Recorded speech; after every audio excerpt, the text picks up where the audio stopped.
everybody. Welcome to ABA Inside Track, the podcast that's like reading in your car, but safer. I'm going to do that again. Oh, man. I really could not remember. That was like a weird pause. Sorry. Here you go.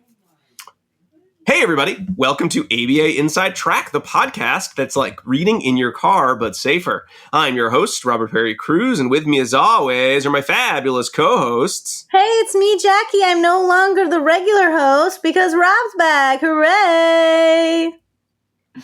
And it's me, Diana. Hello.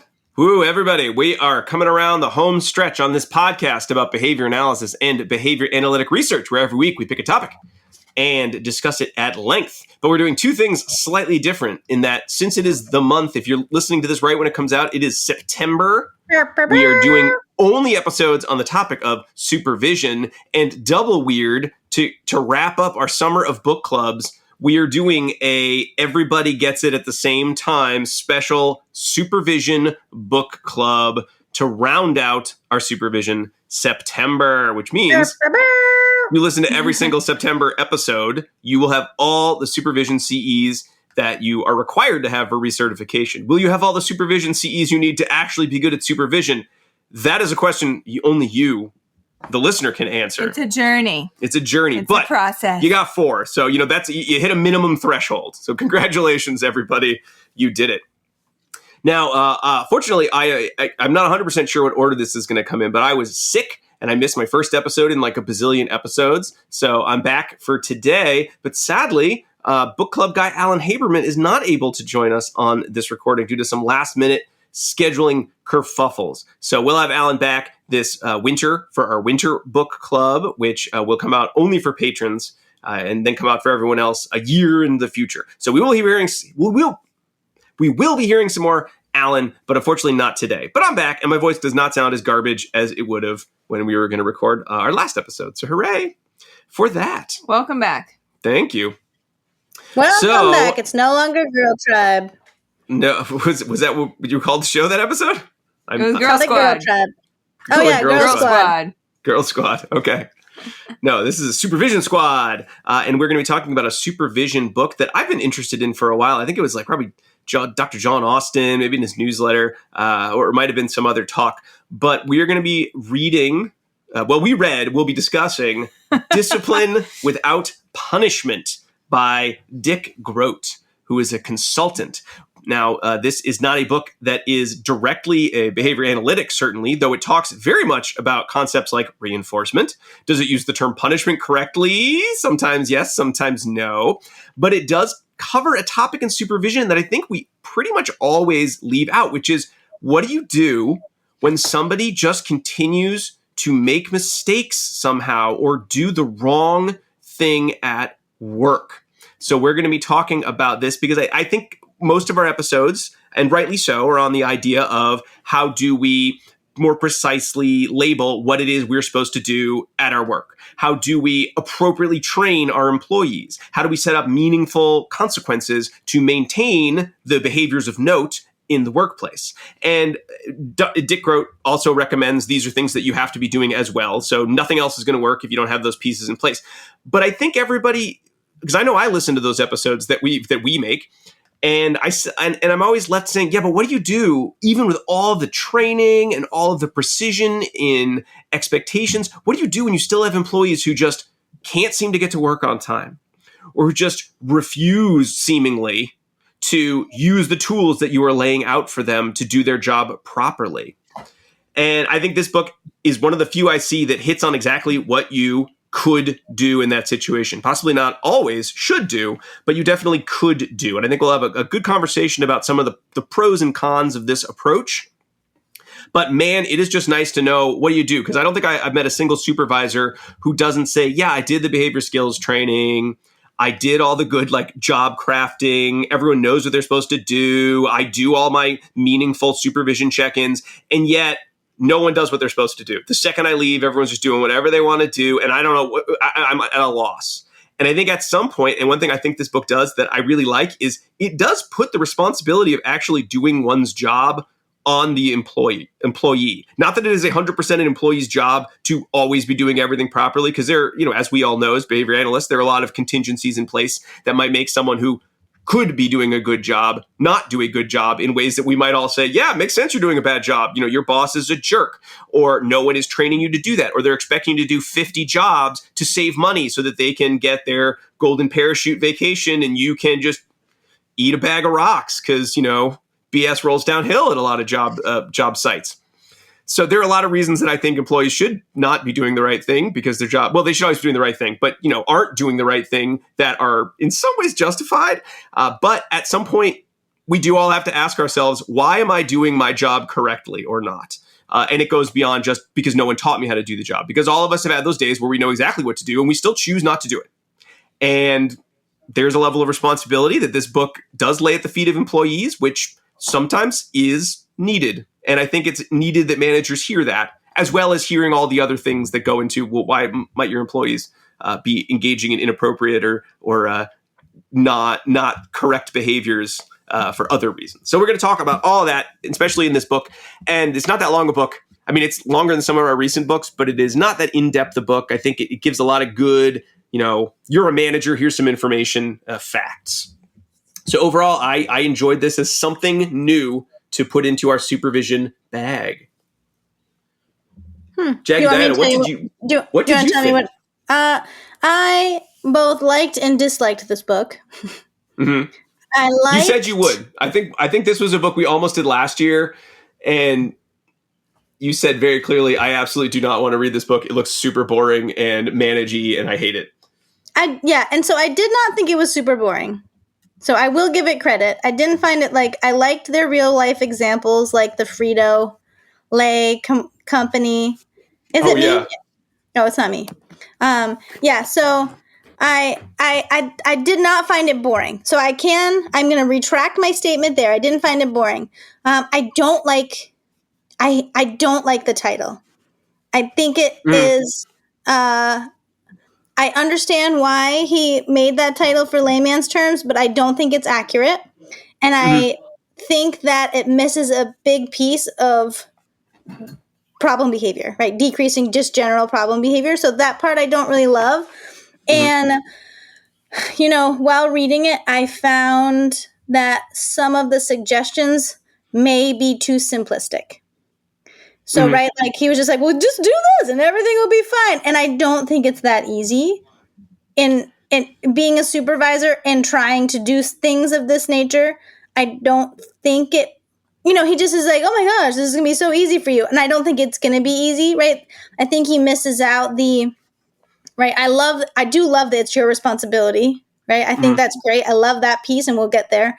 But I think he misses the point of having a conversation with the employee. I just didn't feel that. It didn't feel empathetic. It felt like I am your manager and you are my employee and whatever I say goes. And that's what you need to do. And I didn't feel like he did a great job of building collaboration or building that. But, I think maybe we could talk about where personally, if I was going to do a third edition of this book, because we read the second edition, where I would add parts of that in the step process.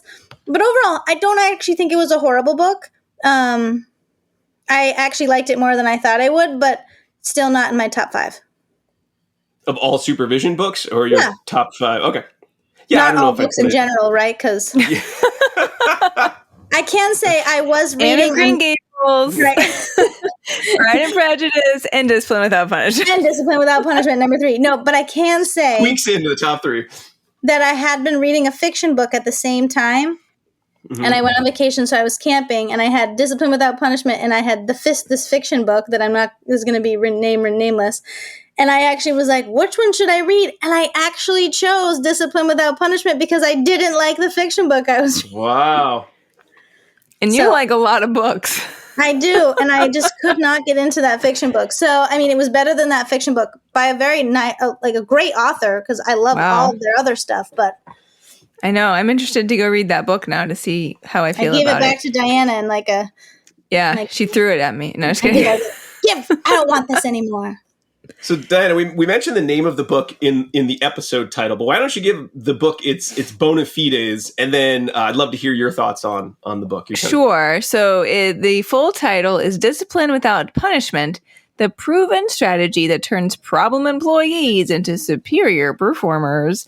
Second edition by Dick Grote, published by Amacom, which when I saw it in there, I thought it was a misspelling of Amazon, but it's not. It's not a self-published Amazon pamphlet, no. And it's from 2006. I think I forgot to say that as well. So, I mean, publishing a third edition might be a welcome change because a lot has changed in this world since 2006.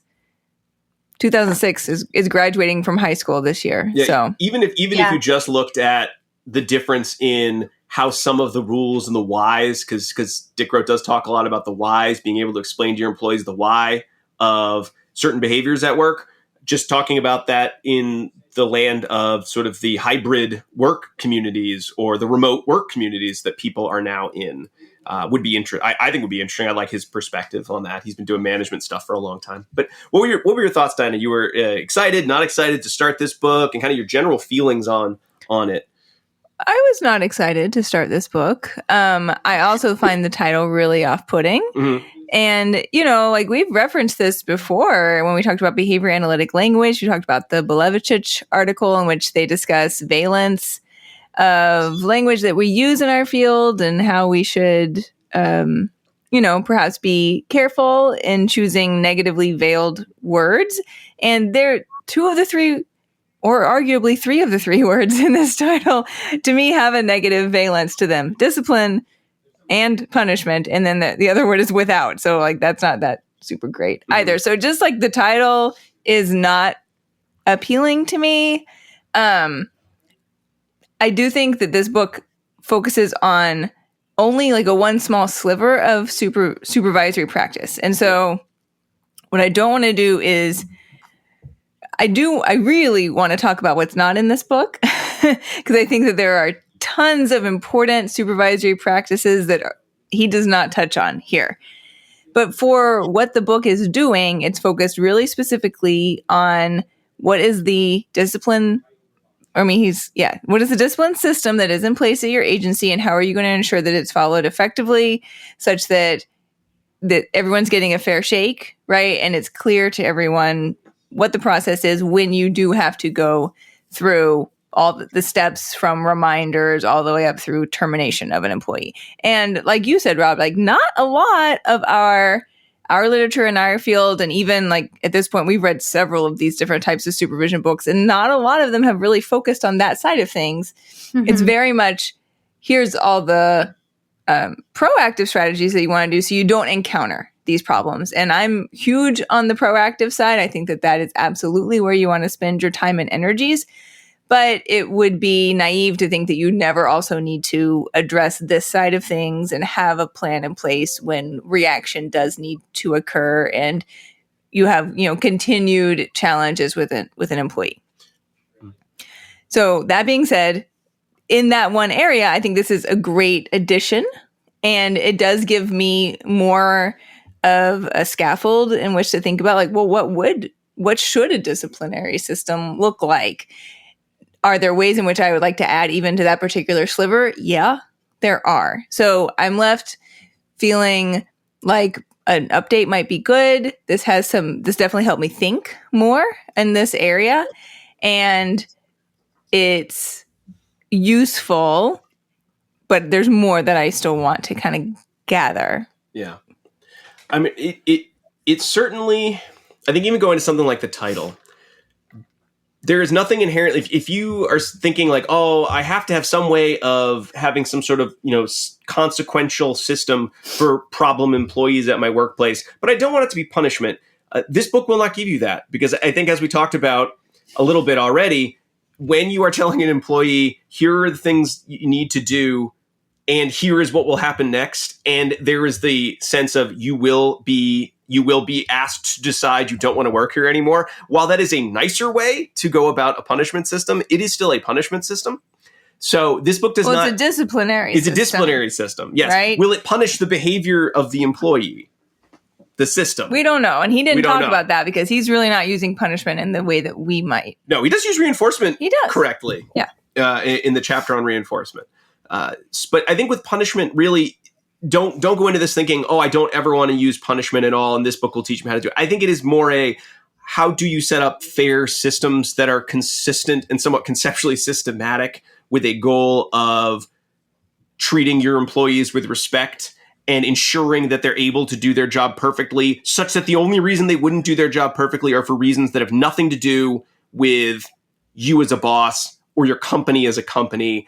It's totally outside kind of stimuli that are impacting a person's behavior, and you are not required to control every aspect of a person's life. And sometimes, much like in the no-fault divorce metaphor that comes up, sometimes it just isn't going to work out. The job is not going to be the right match for the employee. And it's not a matter of they're bad and shouldn't work at your great company so much as our company believes this employee disagrees, and they'll find another job because they're good, just not the right match for this job, which I mean is nice. I wouldn't call it discipline without punishment so much as like consistent and fair discipline with minimal amounts of coercion and punishment as much as humanly possible. But I understand why that's a bad title. He's using punishment as coercion. Yeah. Yeah.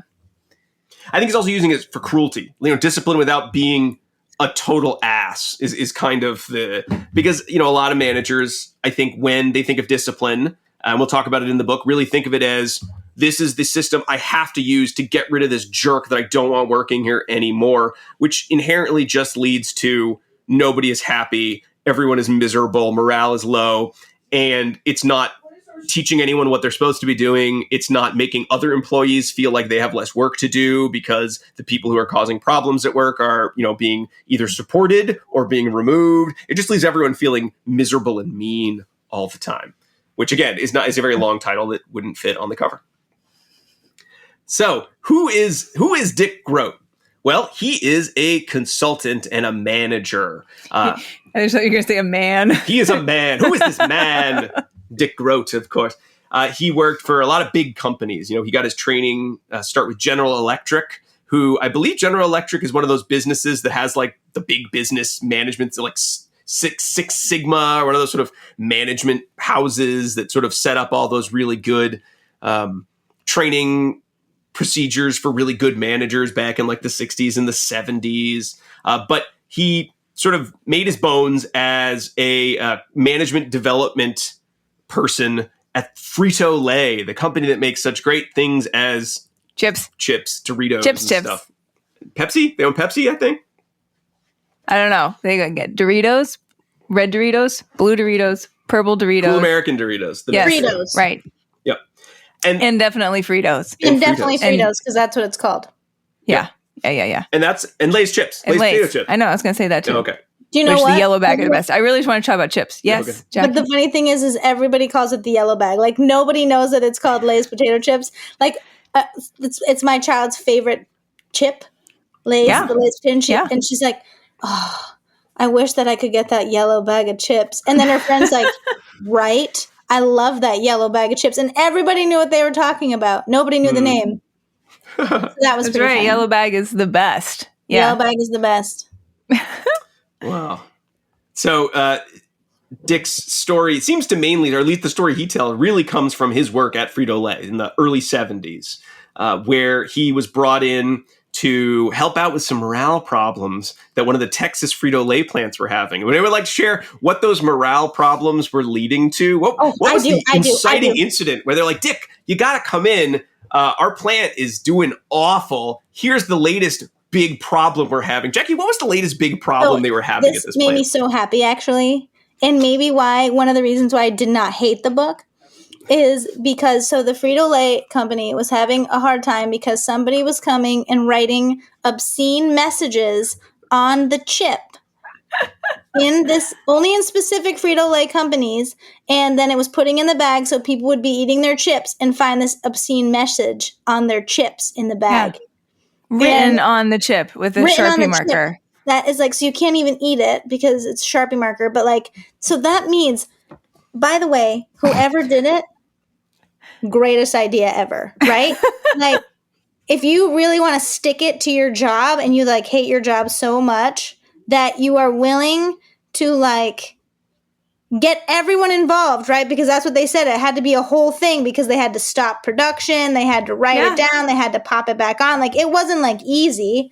And then, yeah, they had to figure out how it was happening, and everybody hated their job, and everybody, like, the company's profits were tanking because nobody wanted to eat those chips that had the obscene, I wish I knew what they were. They didn't say, I don't remember. No, he didn't say. I mean, it's only a potato chip, so it can't be very big. So I would assume it is some 4-letter word. And he didn't say it was a picture. So no, he said a picture would also be quite effective. Yeah. Yeah, right? It's just, I was just going to say something like lewd, but anything lewd, anything in your mind. Use your imagination, listeners. So all we know is it was some word. Yep. Yeah. And so that's where he came up with the idea of discipline without punishment, which, you know what a great opportunity. If anyone ever is like, I want to try something out, like really crazy and potentially paradigm defining, I guess it's when you've been called in for like the worst employment situation in the world. Because couldn't it get much worse than the employees are actively sabotaging the product that they are creating because they hate their job so much? Like, what can you do Can you do anything worse? Like, and pull a weapon? No. I mean, it can't get any worse than that. Just like coming up with an ineffective management, because that's all they had. And so from there, he's gone on to do all sorts of consulting for all sorts of big Fortune 500 companies. And I saw he worked at, he consulted to Lucasfilm at one point, and SAG-AFTRA, the Screen Actors Guild Union. So he's been doing consulting forever. And then he wrote down this book and describes the came to him in a dream. No, I don't think it was a dream. I think he, well, you know what? Why don't we get into it? We'll get in, because that's the book actually starts. So the book itself is broken down sequence into the dream sequence. It's sort of a dream ballet where Dick Grote dances the discipline without punishment. So the book is broken down into kind of like 3 big sections. The first one being sort of what should you be doing to support your employees? And then sort of what do you do when you've done everything and there are still problems with the employees? And that's the discipline without punishment section itself, which I love this. If you are writing a book and you want to talk about performance improvement and discipline systems, and you say, but what if they're the same except for a little bit of paperwork differences? Thank you so much, because you've saved me a lot of reading time. Because, he didn't do the thing that I think a lot of those books do, where they're like, and then I wrote a chapter where I described a thing. And then I wrote a whole nother section that was the exact same section with a couple new pieces on it because it was slightly different. Yeah. What if you just said, these things are kind of interchangeable except for a few factors, and then I'll tell you what those factors are in part 2 versus part 3, and then you'll know how to do all of it. And then the last part goes into sort of some general logistics, which, again, we're not going to spend as much time on because, again, for our listeners, you may not be the boss of HR or in charge, the CEO of your company. And as we'll talk about, while these things I think are some neat ideas, you're not going to be able to implement like a full discipline without punishment system unless you are in control or part of the team that is in control of what is the discipline discipline system at your place of employment. Like, you can't just do it unilaterally. You do some of it unilaterally, but not all of it. And I think that I hated the book. I hated the book less than I thought I would because of this chapter. Mm-hmm. Right? I was thinking that going into reading the first chapter, I'm like, oh, he's going to tell me how amazing this is, and then he's going to give me hinters, and then I'm just going to read the same thing over and over again. About how great this is, but nothing new. And I think he did a great job of giving us new information in each chapter. Yeah. And then when it was repetitive in a way that was helpful to sort of, solidify some of the ideas rather than because I have to tell you every single thing about this really awesome thing I made, which some authors do that. And it is really, really boring to read. You could summarize the outline of this book on a cocktail napkin. Yeah. Yes. For sure. Yep. 100%. Yeah. And this definitely was a book where I read chapter 1, and at the end I said, man, I think I got it. I think I got the whole book. Do I need to read any more of it? And to be honest, if I had not read any more of it, I probably still could talk intelligently about discipline without punishment for like 20, 30 minutes, which is nice. But this podcast is a little longer than that, nor would it be fair to our listeners. But if you're like, I just need to know what this is so I can tell someone to see if they like the idea, like your big boss, you could read chapter 1 and you probably have enough to share with somebody else who would have the decision-making power to say, that does sound good, that does not sound good. And then you could read the rest of the book to get the actual, details. So But there were no more fun Frito-Lay anecdotes. no, No, the first one, just the that chapter one. one is it. I was looking forward to some like really groovy stuff, man. There's some little stories and some little, little play acted parts in the book. A lot of play acting. which I do like that. I like, what is this Do you know going what to it look like? reminded me of? What? Positive parenting. Oh, yes. It definitely has a positive parenting vibe. Gee, shucks, does. Dad. Yeah. I never thought of it that way before. Oh boy, Mr. Grote, I sure am going to try harder at my job at the plant. Thanks for setting me on the straight and narrow. That's episode 67 and 68 if anyone wants to go back and listen to that. It is I don't do great book. pairings and book clubs. I'll just scatter them throughout. So let's, we've kind of talked about our thoughts on the book. Let's start going through the book. So chapter 1, we kind of already started talking about it, the birth of discipline without punishment. So again, Dick is asked to, hey, people are writing swears and obscene words on the chips. What do you got?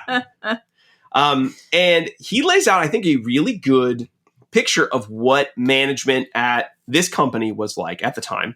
And probably what a lot of management, hopefully, is not still like everywhere. But I think we've probably all worked in places like this at various points in our careers, whether it was before we got into behavior analysis or whether we have older teens who are going into their first jobs and they're like, why is my manager such a jerk? And, the sort of traditional punishment systems, the traditional discipline methods, which are progressive discipline methods.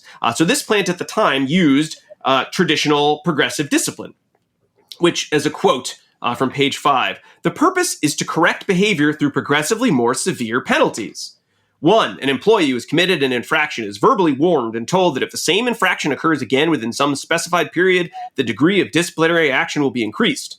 2, if the employee again commits the same or a similar violation, the employee will be given a written warning. 3, if the employee again transgresses in the same manner and within the specified period, he or she will be suspended from employment for a specified period of time without pay. 4, if the employee again violates the same rule within the specified time, the employee will be discharged. End quote. So Shot out of a cannon. So basically, you mess up and you get told you're in trouble. Don't do it again. Then you mess up again. You said, hey, stop doing that. And then you mess up again. And at some point in this this pattern of making mistakes or possibly just frustrating your boss, at some point you are told, all right, now you're really in trouble. Now you're not going to get paid and we're going to send you home and you can't work for a while, which usually results in what Dick Grote was seeing, which is people come back to work. They say, sure, whatever, I'll do a better job. But they're not going to because they're angry. And their bosses are angry at them. And everyone is just angry, which makes nobody do a better job. And eventually, enough evidence is gathered to beg the person in charge to finally fire the person who is not doing their best work. And nobody's happy about it. And it takes forever. And it's a lot of resources. And everyone is an angrier, sadder person for the process. And by the way, I would love someone to give me disciplinary where I go home for 2 days, to be honest. well, usually just one day. Yeah, but I would take 2 days. I don't think it's a negotiation of how many days you get. You get go one home day. and I'd be like, sure, absolutely, I can go home. And if you want to give me one extra day to really think about what I've done, it doesn't sound fun. It doesn't sound fun. And according to Dick Grote, he says everyone hates. I mean, everyone likes it in the sense of they think it's fair, but nobody is happy that it happens. He says don't worry about people viewing it as a reward because really people are usually very upset and being anxious, right? Yeah, they don't want it to. So basically, he said, this doesn't seem to be working where we just keep getting angrier and angrier at our employees and telling them to stop being bad over and over and over until at some point we're like, fine, now you're fired. And he said, what if we changed it? Progressive, but it's not progressive because it's like a backward system. Yeah. It's progressive in the sense that the level of trouble that you're in increases. Yeah. But both of them do that. So... Well, it's sort of like when we talk about if you're going, if one were to use punishment, what's the worst way to do it? We'll start with a really minor punisher and then very slowly over time increase the intensity of the punisher because we all know what happens is everyone attenuates to the punishment. It has no meaning anymore. And now you're just being an ass instead of actually utilizing behavioral principles in any means of effectiveness. Again, that's not a debate about whether we should or should not use punishment. If one were to use punishment in a way that could result in behavior change, that's a terrible way to do it. It's just slowly change the intensity of the punisher over time, and potentially for reasons that are not well defined. He does go into why do we even have this system, which I appreciate as sort of a history that the system that the progressive discipline system was a union request. But not because the union said we'd really like to be punished slowly over a period of time with increasing intensity. It was more that bosses would just fire people because they felt like it, and they wanted some system in place to support workers' rights, so that you can't just be fired for whatever reason at any time. So accountability. Yeah. In the system. However, in general, Dick Grote points out that most people he's known who uses systems really hate them, in that it's just a lot of how do I build a case to get someone fired. So it's not really progressive discipline so much as how can I ineffectually fire someone over a long, excruciating period of time. And in the meantime, no one's doing their best work. And everyone is being punished, not just the person who is on the progressive discipline system. And it's creating a culture in which no one feels supported. They write swear words on the worried chips. about, the boss looking over your shoulder. You never know when the other shoe is going to drop. Like, many people have received these types of disciplinary measures. So everyone just feels overall defeated. You don't want to do more. So like all the other, bazillion episodes that we've had on supervision are talking about how to improve that side of the culture. But this may be one of the reasons why those, less preferred cultures get established. Yeah.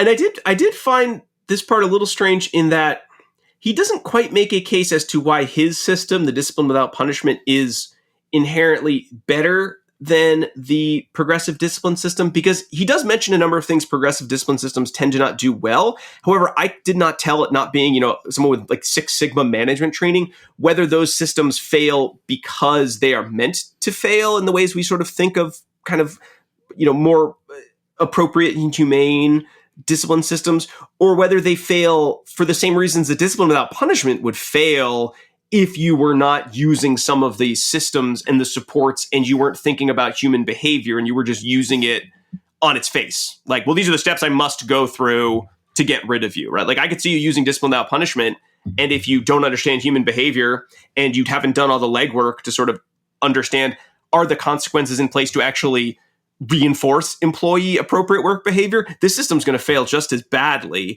and it might not look that different. So that part I wasn't 100% sure on in terms of like the history of management systems, because again, Dick Grote brings up progressive discipline systems that exist in a lot of places, and that really the goal is just how am I going to punish someone's bad behavior so they don't do it anymore, which we know is a really meaningless way to reinforce appropriate work behaviors. And it really takes out a lot of the kind of decency that would go into how we treat our employees. We're looking at them as problems that need to be solved rather than humans who can do great work and there's some reason that they are not. And it's not up to us to investigate all of the reasons, just the ones related to being at work. And even then, that might still result in individuals not engaging in the best work behaviors that we need them to as managers or supervisors. But then some of the other problems he brings up are people often use disciplinary systems inconsistently. It's not clear who gets punished how, which again, I don't see why you couldn't just make a better, he talks about the tiered systems in discipline without punishment, why you couldn't do that with the traditional system. Again, I'm not saying you should use the traditional system. That's more of a question. I could still see someone hesitating to use discipline without punishment ineffectually to the point that it is ineffectual, the same as you would with progressive disciplinary. There's less chance for attenuation to the punishment in discipline without punishment. So that part, I definitely do see how that is very different. And how it really tries to remove sort of discipline as a punisher, as a delivered punisher. Because he does bring up that whenever you use any sort of punishment procedure, you're going to get a lot of side effects. And all you're going to do is at best, stop a behavior from occurring. You're not actually going to then result in increased appropriate work behaviors. And I do also see kind of traditional discipline systems as he does, as not really demanding much of employees. It's sort of this expectation of like, could you please just not be terrible? And I think a lot of our systems that we put in place for our employees, we really do. When you think about them, a lot of them are set up just to be like, could you please just not be awful? Rather than actually expecting our employees to do really, really good work. And not in a sort of, I really hate movies. I've increasingly hated them. I think the more supervision episodes we do, where there's like a boss who comes in, and usually they're meant to be like a bad boss because they're sort of like villain. And they come in and the second in command is like, we weren't able to catch the hero to stop their whatever they were doing. It's some sort of espionage movie. And all the boss does is come in and say, you've got till the end of the day to find James Bond or I'll kill you all. And it's really hard for me to watch movies like that anymore because I'm like, that guy's a bad boss. He's not really helping his employees and a bad actor do a better job of catching spies and killing them. Like that. Like, if you can't do it yourself, Mr. Boss, how are you yelling at everyone? Like, you're not going to motivate everyone now. This is terrible. So, I do think a lot of systems sort of set up that like all your employees are stupid, and thank God you're here to yell at them until they do their job. Whereas we should never be treating our employees as if they're stupid. They, for whatever reason, are not doing the job they need to do. And there are a lot of reasons that could be. And as long as we're not blaming anyone until we've done an investigation, we are respecting ourselves, you're respecting them, and we are maintaining open lines of communication. So discipline without punishment, it's not as much a focus of the book, but starts there, is do we have enough positive contacts with our employees? Because almost everyone is doing a good job at some time. No, very few people are just, this person is bad at their job and they never are anything but bad at their job. Most people make mistakes or do something wrong occasionally or are allowed to do something that they shouldn't be doing, and it's somehow reinforced within the context of the job, in which case it's the job's fault, not the person's fault. And it's important that we focus most of our management time on that. And we have 1 million supervision episodes in which we do that. This book does not go into a lot of them, 1 million. So we won't talk about them that much. Yeah, it's 1 million, 1.5 million. This is episode 1,000,001. Yeah.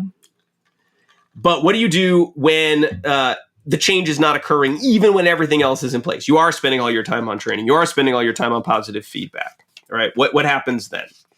How do you change employee behavior then? And also, if firing the person is your answer, you failed. So as a manager, you need to come in knowing there's a lot that you can do to support your employees that has to be done for any of this to work. And if you fire your employee, your system failed. And when you have those two parts of the kind of gamut of responses kind of solidly in place, then you can focus on, okay, what are the steps that I could do to keep my employees doing the things they need to do without just these old systems of punishment over and over and over again. One thing I liked about this chapter is that they highlighted that most of the time, which I totally agree with, most of the time the people that are just doing their job and doing a great job don't get any sort of feedback from their employee. They're just like, oh, they're doing great. They don't need anything. But those are the people that we should be providing reinforcement to, right? Yeah. And so I talk about the, go ahead. Sorry. No, go ahead. I was going to say he called it the weeds, the roses, and the daisies. Mm-hmm. Yeah. So the weeds are the problem employees that you're spending a lot of time with. The roses are the people who really excel without a lot of support. But most people are neither of those two, and they're not going to be either of those two. So they're the main part of your field. They're the daisies, and they should also be getting attention to flourish. Yep. Sorry, Jackie, what were you going to say? That. Sorry. Some other things that he added when he was putting this system together was the idea of the kind of progressive reminders, sort of the steps that one takes, that none of them are set in stone. If you get a sort of an initial reminder 1 or reminder 2, he doesn't come up with any fancy terms, which I guess I appreciate. It's just reminder 1, reminder 2, leave with pay, and then you would be terminated if you continue to make mistakes at your job or do whatever you're doing at your job. But with all the steps, except for the one where you're fired, there is a period of time whereas if you say, you know what? Okay, figured it out, know how to do the job. It's all on me. I'm not going to ever be late or rude or smoke next to, noxious fumes, whatever it is that you're doing. He had a lot of concerns about smoking in the cafeteria. It happened. I mean, he's from the 70s. I'm sure that was a common problem then. I guess. But if you go a period of time where you're, back to your typical appropriate levels of service, then your reminders and your suspension all goes to like a dead file, so it's no longer held against you. So you do get a reward of, if you can fix the problem, it does go away. Like, it's not held over your head for the rest of time. And of course, the suspension with pay, which is sort of the final step in discipline without punishment, with the idea of, I don't want people just being sent home and then they're sitting there going, well, not only do I hate my job, but now I can't put food on the table, because a lot of people he was working with in factories are living paycheck to paycheck. So losing that day's pay could result in their not being able to afford something that they need as a family, which is just one more way they're, the people are now upset. They're feeling frustrated. And even if they come back to work, if they say, fine, I'll do a good job, they're not saying it because they're like, you know what, thought about it and I want to do this job and I will do the thing I need to do. They're just doing it because they know you hold all the power, which is not the same thing. Technically, you can get fired in both systems, but in one of them, it does definitely show, like, I'm sending you home and I'm going to pay you because I do want you to think about whether this is the job for you. I'm not sending you home without pay because, like, you better stop, or it'll be even worse than this, which is going to just breed resentment. And from that, it was a big success right off the bat. The terminations dropped. Again, he'll say terminations are not the best metric of whether your discipline system is good or not, but it did start seeing improvement in morale, saw more recognition of good performance. People stopped writing swear words on the chips. And it was popular enough that other Frito-Lay plants that didn't have swear chip problems actually started using discipline without punishment. And so that's the story of discipline without punishment. But let's get into part 1, building superior performance, to start talking about what do we need to do a discipline without punishment system. So the first chapter is on recognizing good performance. Again, we're not going to spend a lot of time on it because it really does describe the principles of reinforcement. It describes them very well. I think for a management book, this is one of the better ones in terms of really understanding how reinforcement works, how reinforcement can maintain behavior, and comes up with some really great examples of reinforcement in the workplace. My favorite being when everyone, except for a couple of people, show up on time for a meeting, and then the person who runs the meeting say, well, let's give everyone a few more minutes to get here. Diana hates that I'm late to almost everything. Here's a reason I'm late to almost everything. Has anyone actually been late to anything and the meeting's already started and they get nasty looks and they get yelled at for being late to the meeting? I haven't. Every time I show up in a meeting, the meeting hasn't even started, even though I'm 10 to 15 minutes late, because everyone was waiting for me and a couple other people. So as far as I am concerned, the lesson I've learned is I'm the most important person at the meeting and they won't start until I get there. So if you're mad at me, hey, not my fault. If I come to a meeting, that's not why I'm late. I'm late just because I don't have my life together. So, well, whatever the reason, if you're late and the meeting hasn't started, why would you bother getting your life? Like, that's not one more incentive to get your life together. The meeting is irrelevant at that point. So we've got lots of little going down the trash. Is that why? And then he also does, and I think a really good book, Bringing Out the Best in People by Aubrey Daniels, does a much more robust job of this. But he really talks about all the ways that you can reinforce your employees. Like, what can you do to deliver recognition? You can just give them better tasks to do at work. You can do things like, this was kind of funny, but I suppose if you work in an industry that values information, you can be like, listen, you've been doing such an amazing job with sales. I'm going to give you the new product brochure to read over the weekend, which sounds like a punishment to me. But, for some of your salesmen, they might think that's really cool, or it shows that you trust them. You could just introduce them as visitors or touring and say, Bob, like, you're a great, or Susie, you're amazing. Could you show our guest around the floor or tell them about your job? You do such a great job of it. Little things like that, which you can just do while you're doing your daily jobs. You can send memos that are nice. You can buy coffee or lunches, and stuff. But a lot of ways that you can recognize and reinforce. And my special one is this anecdote on page 39, where he shares that he was talking to an employee about, like, I was telling my wife about this job you were doing the other day. And the guy just like starts crying.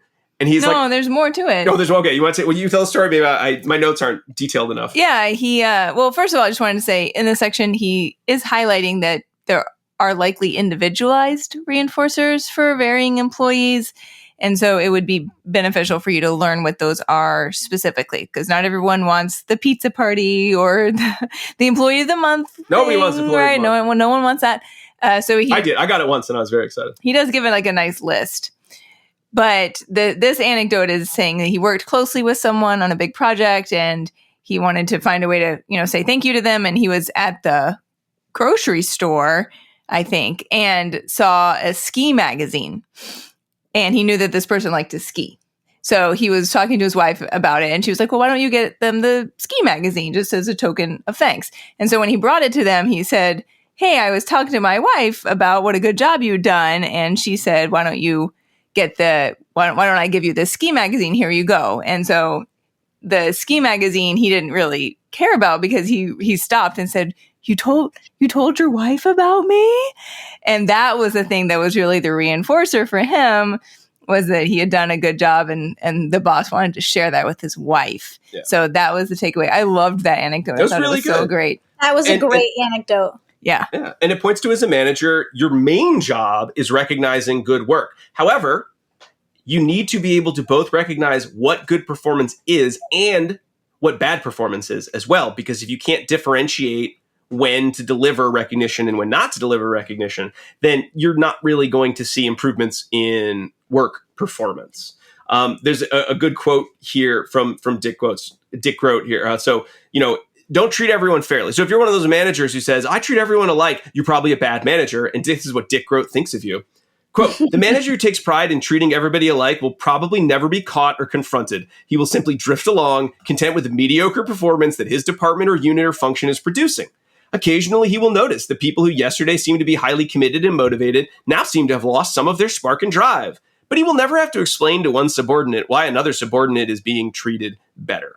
So again, you need to know what is important, what needs to be happening, what is good performance, what is solid performance, what is not acceptable performance, so that you can appropriately deliver recognition, frequently enough to maintain and increase those work behaviors, but also not to sort of devalue them, which I think a lot of managers do. A lot of managers are busy and they don't have time to go tell people what a good job they're doing, or they're like, put on schedule, go tell everyone what a good job they're doing.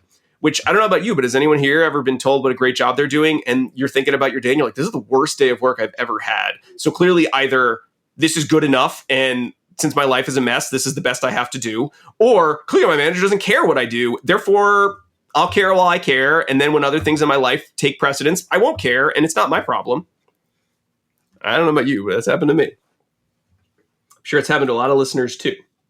Yeah, I don't know if I've had that experience, but I don't know if I had your same mindset afterwards, but I have had your experience where I was having a bad day at work and someone said, you're doing an amazing job. And then I probably started crying, actually. So that's probably what happened in my life. And they're like, why are you crying? I'm like, I'm not crying. I wish I had the wherewithal to say, how precisely am I doing an amazing job? Could you be more specific? Be more specific with your feedback. Yeah. Could you please write it down so that later on, if you ever try to tell me I'm not doing a good job, I can be like, well, the only feedback I ever got was this one that they wrote down, which said I'm amazing. So I guess this punishment I'm getting is stupid. Like, can you write it down so I can sleep with it tonight? Yeah. That's the only thing I got going on. All right. So we are going to take a quick break. And when we come back, we're going to keep on keeping on with a discussion of discipline without punishment. We'll be right back.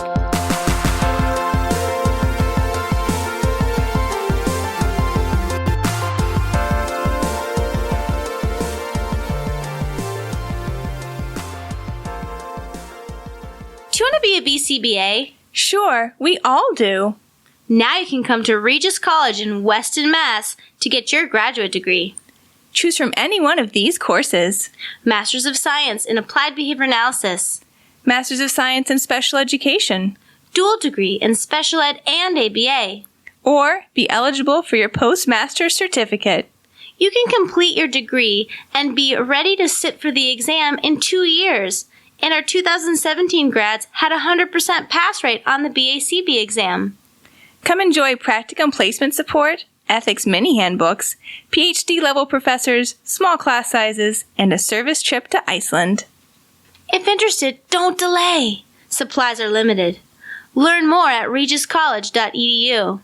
Again, that's www.regiscollege.edu, regiscollege.edu. One more time, www.regiscollege.edu. See you there!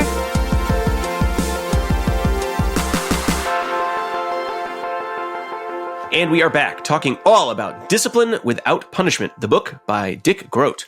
But before we continue our discussion, I want to remind all of our listeners that ABA Inside Track is ACE and QABA approved. By listening, you're able to earn learning credits. In this case, supervision credits. And not just one, but two, because it's a 2-hour book club. Super long discussion. Great. So if you want to get those 2 supervision CEs combined with all the other CEs this month, you can get 4 supervision CEs. All you need to do is finish listening to the rest of the episode, then go to our website, abainsidetrack.com, or click the link in your podcast player and enter in 2 secret code words, as well as some other information about yourself. I'm going to give you the first one now and the second one later. The first one is fired. F-I-R-E-D. Fired. The act of being propelled from something, like from a cannon. Or it could also be the act of being discharged from your job. Hopefully, using discipline without punishment, you won't be fired. Sound good? Or you could be a glazed pot that gets fired in a kiln. In a kiln. Any of those, fired. And also another reminder, if you are a Patreon supporter at the $10 and up level, don't forget you should be going to your special feed, because in your show notes, you also get a 3rd bonus discount code to get 2 free Supervision CEs for being a patron as a thanks for us, because this is a book club and all book clubs come with some free CEs. So some of you are going to get 2, some of them you need 3 codes, but everyone gets the same 2 in this episode. And if you want to subscribe, patreon.com/ABA Inside Track. All right. Anyway, let's get back to our discussion. I know I said I don't want to talk about what the book doesn't do, but this is one place in the book where they're just like, give people positive feedback for the things that they should be doing. But they don't go into detail on how do you know what people should be doing? How have you written that down? How have you operationally defined it? How have you shared that with your employees? How have you trained them to do the things that you want them to do? None of that's covered in this book. You're going to need to find that elsewhere. Yeah. Yeah. Well, so we can move into chapter 3. Wait, one thing I do want to say, one thing I do appreciate about this book, they do say that you should write everything down. Right? Yeah. That's one thing that they do say, that every meeting, even if it's an informal meeting, you should at least document that it happened.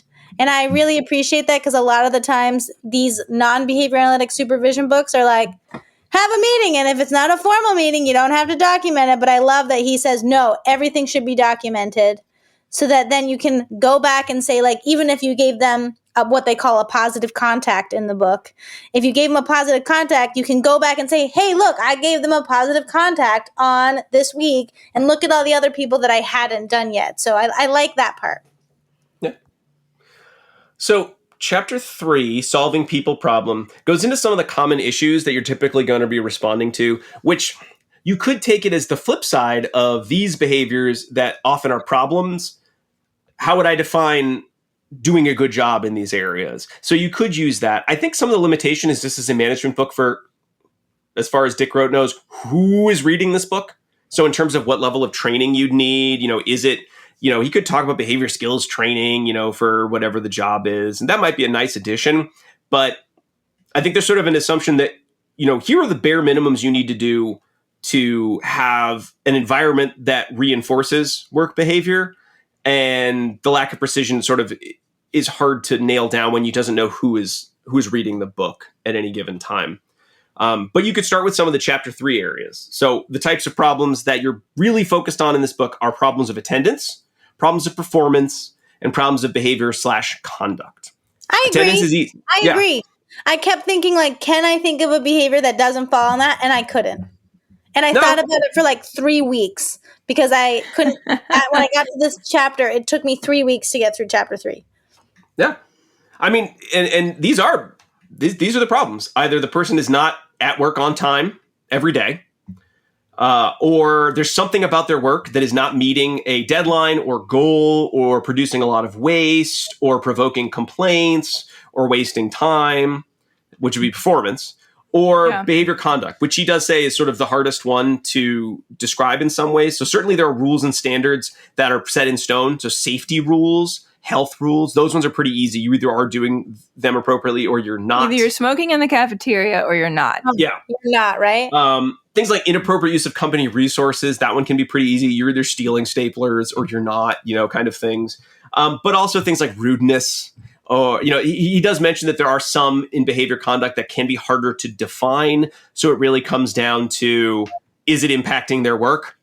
And sometimes what you think is a behavior conduct problem is actually your problem, not the employee's problem, unless there is some sort of a measurable detriment that's happening at the job due to whatever those behaviors are. But those are the three categories. And you always need to know which one is which because they're mutually exclusive problems pretty much. And as long as you know what they are. Are they? Yeah. But attendance versus performance versus behavior conduct? I guess if you're not present, then you cannot also have performance it's hard to be rude. issues. How am I rude to employees when I didn't even bother to show up? But you could have issues with an employee in all three areas. Yes, but they would be three different problems. And right. As he describes, you might have to have three separate meetings with one employee to talk about three different problems. And there is a period in disciplinary punishment where you're like, you know what? It doesn't matter if you have a problem in any of these. It's an issue, but that's later on in the chain of events. So once you know these categories, you can look at your own job and say, okay, what are the actions that are supposed to be happening appropriately in these categories? What are the problems that happen here? How do I know for sure when they're happening? How am I measuring them? For each of them, is it a skill or a will problem? I.e., could this be resolved if I held a gun to the person's head? Would they be able to show up on time? You have all sorts of issues. Don't do that in the workplace. No, metaphorical gun to their head. I always call that a motivation issue or a training issue. Yeah. Yeah. I like that. If I said, I'll give you $1 million if you do skill X, could they do it or not? And if the answer is probably not, then it's a training issue. If they could, then it's a motivational issue or a will issue. And then once you know what your problems are, you're able to always identify them and talk to people about the problems, whether it's formally or informally. But either way, you're always going to have to ask yourself, am I, as a manager, dealing with the reason some of these problems occur? So if the problem is in execution of a job, am I removing obstacles from the person so that they can do their job? Am I providing enough feedback to reinforce the behaviors I want to see? And are there appropriate consequences in place to maintain or to increase the amount of this behavior that I would like to see? Again, making contact with your employees. And again, I think Daniels really does this a lot better in bringing out the best in people. Those conversations with employees. Your employees know how they're supposed to do their job or how they want to do their job. If they keep coming up to you saying, there's no way to hit those targets because X, Y, and Z, you as a good manager should be listening to that because it could be an obstacle that needs to be removed. And if you can't remove it, you can't be mad when they don't reach the goal. Again, we've talked a lot about feedback in other episodes. He mostly Dick Grote mostly describes it as something that you should do, and it should be accurate, and it should be verbal, and you should have permanent products. Jack, you kind of mentioned that. It doesn't get into too much more than that. And then again, appropriate consequences. Are you reporting on, or are you rewarding, and in this case, it was mostly monetarily and through recognition, your employees for engaging in the behaviors that matter? And he has a great example of a company that said, we need more sales. Our sales are bad. Why aren't our call people doing more sales? And they realized that the system only gave feedback and measured calls per hour, meaning that it was more important that you had lots and lots of calls. But again, to do sales, you probably needed to have longer calls. You might have less calls, more sales. It's an airline company. Yeah, they realized they weren't reinforcing what mattered to the company. Of course, employees weren't doing what they needed to do. And when they switched those consequences to be about sales, they saw an increase in sales. So that was a management problem, not an employee problem. And so pretty much in any case, he boils it down to, if you see a problem, as the manager, it is your responsibility to clarify the expectations to the employee. What is it they need to do? What is the actual gap you are telling them about what they should be doing versus what they are doing? You should provide training. Can they actually do the job and get the same training as everyone else? 3, arrange appropriate consequences. Does anything happen if the employee does what you're asking them to do? And if not, why not? That's your problem. Provide feedback. Again, are you regularly checking in with the employee to say, hey, I noticed the thing I want you to do. Great job. I bought you a ski magazine. And then number 5, are there obstacles that need to be removed, such as conflicting messages about how you're supposed to do your job? or you're asking people to do more than they can do in less time, or they don't have the equipment or the authority to do some of the jobs or the support to do the job. If this were me writing the book, I would have added that really up. I wouldn't have made that number 5. I would have made that number 2.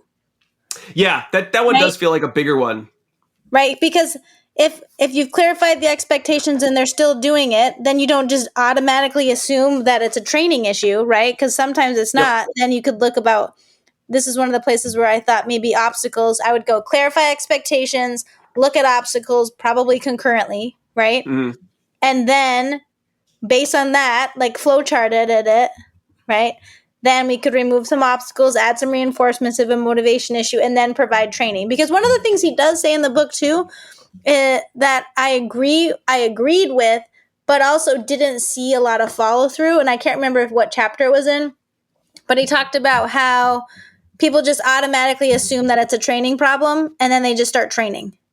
Yeah. Right? But that's kind of what he's doing if he puts training at number 2. Mm-hmm.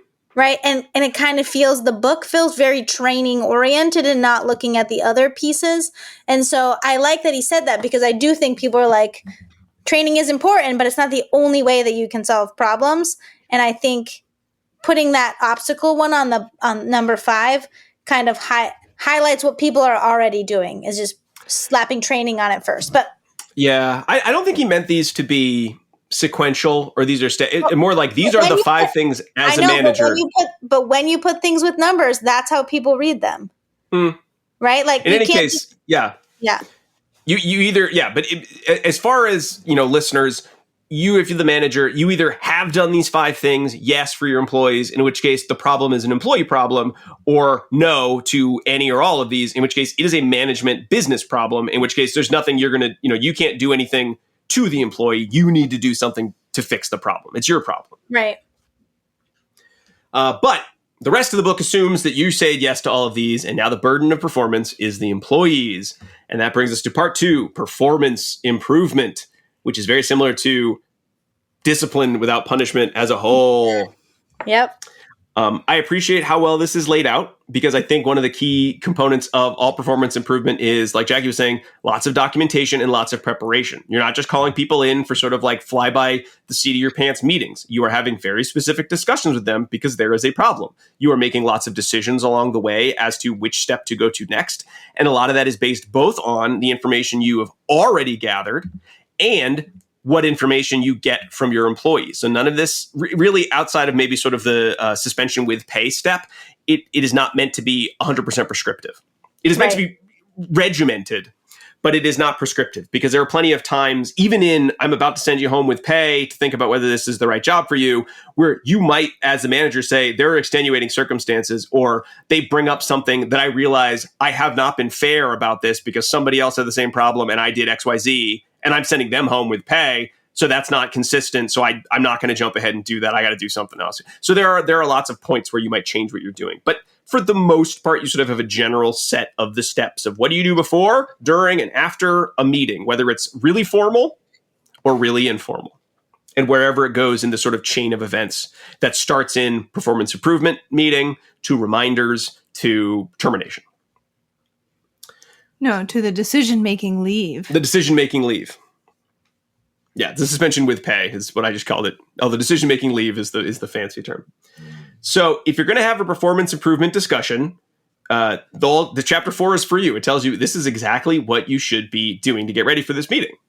And this is going to be a more formal meeting in that it's assumed you're already talking to your employees all the time. You're always reviewing issues. You're always giving feedback. You're doing those kind of on-the-fly trainings if there are small problems. You're working with your employees to solve problems when they're small so that they get solved. So this is for, I've done all the things, all those 5 things, and a situation is not improving.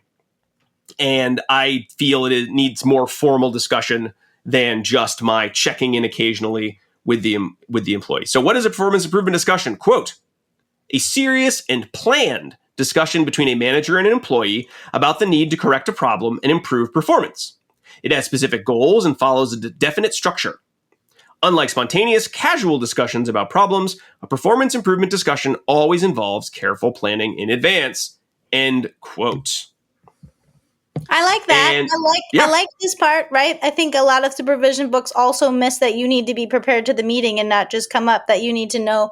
I like the part that he talks about maybe you have a script, right? If this is your first time, maybe you have all the materials ready. It's not just like a jokey, because I feel like sometimes people get into that. I liked that he brought that up, that he's like, we need to be serious in these meetings. We don't need to be stern, but we need to be serious, and we need to be prepared. And I really appreciated this part of that chapter. Yeah. Yeah, and he talks about how you as the supervisor have to make sure that the employee understands kind of like where they are in this whole series of things. And if you are trying to have too much small talk at the beginning, or don't clearly state, like, I know that we're not in the reminder stage, right? But like, don't clearly state, like, this is an issue that we need to discuss together. Then they may come away with a totally different perception of what that meeting was and kind of like where they are in this whole, lateral progression. And that will ultimately be to everyone's detriment for not understanding that. So yeah, I liked that layout too. Yeah. And the format, again, is going to be the same, whether it's a performance improvement discussion or a disciplinary discussion. The format's the same. The documentation is slightly different. So we'll sort of point out where Dick Grote mentions them as being sort of slightly different. But the goal is going to be identify a problem, talk about why it's a problem, discuss the problem with the employee so that the employee acknowledges that it is a problem that they will resolve. And this is on the employee. They are going to resolve it, not you. You make notes about the discussion that happened, and then at some point you do some level of follow-up to make sure that the problem has been corrected. And again, exactly how you document that is going to change based on where you are in sort of the chain of events. And please do remember, for all of these are problems that have at least initially been identified as employee problems. So you can answer yes to those 5 points we already talked about. So this is not the kind of thing you would have if you'd never given anyone training on, say, how to run discrete trials before, and you were going to bring them in and give them a performance improvement discussion about how they're bad at discrete trials. This would not be appropriate because you could not answer yes to the question, have you trained this person in discrete trials? Do you give them feedback? So if you're not consistently checking in with employees and giving them feedback, you really can't use any of these systems, or you shouldn't be using any of these systems because you're not doing your due diligence as a manager and supervisor. Yeah, because if you skip over that chapter we just talked about and just read this part, then it's like, well, Stanley, you haven't been doing your paperwork. And if you don't do your paperwork, then the next step is a more formal thing. So now you need to tell me that you promised to do your paperwork. And Stanley says yes. And that's the end of the meeting. If you haven't already done those first 5 things, which are super important points, like, did you train Stanley to do the paperwork? Is the proper motivation and reinforcement systems in place to submit the paperwork? Does he understand the importance of the paperwork? And have you provided the appropriate supports for him as an individual in order to ensure that he can actually succeed at this task? If you haven't done all of those, then you have jumped a super important step. And that super important step is the difference between being a unsupportive supervisor and a supportive supervisor. So you have to do those 5 things before you then jump over to this section. I know that's what you just said. I just wanted to say it too. Thanks for woman-splaining it. All right. So before your meeting, whatever level it's going to be, you need to know what the problem is, and you need to have data as to the actual performance that is occurring and the desired performance too. So if you don't know what it is that they are doing, then it's really hard to have these conversations. And it doesn't need to be intense. I think there's always a sense of, oh, you need to do some sort of long investigation. I don't want to do that unless I really, have to do that. It could be as simple as you have gotten 2 reports from another manager that the person, was brusque with an employee. And that's all you need. And the goal is to not have anyone ever be brusque to a customer, right? And you have 2 reports that they were brusque. That's it. That's all you might need to have at least a more just a performance improvement discussion, right? But it's specific enough. Like, I got 2 reports of this. That's a thing. Like, that's a word you don't hear out loud very much. Brusque. Yeah. It might be something different, but it could be brusqueness. Who knows? You need to know why it's important. So again, what is it that you are going to tell them? This is why you should change your behavior. Something like brusqueness would be easy. We want our customers to feel like they are appreciated for coming into the store, so they keep shopping here, right? But other ones about like our attitudes, you better be ready to have the conversation, because there's a lot of conversations I've had where people tell me like, we need to do blank. And my first thought is, that's dumb and why? I'm very smart and I know how to do the job. And what you're saying is a waste of everybody's time. So if you can't tell me why, then don't bother bringing me in for a performance improvement discussion. And that's actually a me-specific problem. Don't bring me in. I'm a pain in the ass to talk to. I need my data. You're not going to give it to me. It's a bad meeting. And let's see. So again, no assumptions. You are just focusing on what information you have, the specifics. This isn't meant to be an investigation. You're just going to say, and this isn't meant to assume that you know why this is happening. All you know is it is not your fault it's happening because you did those checks. Are any of these 5 reasons happening? Or could they be happening? So it pretty much boils down to, here's what we expect, and here's what happened. This is different than what we want. This needs to change. That's pretty much what the meeting is going to be. But you have to have that information to then have Very matter that. of fact. Yep. You're not adding in anything like, well, you just don't seem like you care about this job. None of that. It's just very cut and dried. Nope. The facts. Depending on where you are in sort of the chain of events, whether this is just a starting, like your first performance intervention discussion or reminder 2, you are also going to know what are the consequences if change doesn't happen. You know, what are the contingencies if that poor behavior continues to occur? This part, I wish I had more information. It did feel to me like the goal was not to make it seem like as a manager, I'm in charge and you'll do what I say. It really was meant to lay out realistically, if you continue to yell at customers, and if I keep getting reports that you are yelling at customers won't come to the store. Your floor manager will not give you the time off you ask for. You will not get a bonus at, holiday time. You may be fired. Like, it's really meant to lay out, these are things that could happen rather than to try to shame someone. But I wish I had a little bit more information. I guess it's, again, one of those problems of depending on what your job is, what are the consequences going to be? So really do be thinking about what are some of the things that could happen if the behavior continues that aren't just, and if this continues, you'll be fired. Because no duh. Of course that will happen if you continue to yell at customers. You will eventually be fired. And clearly the fear of being fired is not top of this person's priority list. And if all you've got is you better change or else you're going to get fired. Okay, that's coercive. That's not meant to support an employee doing their best work, nor is it respectful of them. So maybe focus on some of the actual sort of hidden consequences that could happen, and that, socially employees might not want to, be paired with you on shift anymore because no fun working with you, right? That there are a lot of other things that could happen. And then you kind of want to know what is going to be the next action step. Is this going to be a meeting that turns into a formal disciplinary discussion that you're going to document? Is this more informal and that you're just having the discussion and you will follow up with them later? And you just need to decide what it is. That can always change when you actually have the meeting. Because when it gets down to it, your meeting will end when the employee agrees, yep, that's a problem. I will change that. That's pretty much how the meeting will end. And if it doesn't end that way, then something went wrong. Probably because you did something wrong. All right. And all that was just the prep. Because when you get to the meeting itself, you will do all of those steps. You will take all the information you've gathered. And this is chapter 5, conducting the performance improvement discussion. And you will implement this. Again, depending on whether this is disciplinary or just an improvement discussion, you will have more or less documentation, but there will be some amount of documentation. You will write up an agenda with all the information you gathered, which is what category is this problem? What are dates that you've talked about this problem before? Because again, the more dates you list there, the more likely this is a disciplinary conversation rather than just a plain old improvement discussion.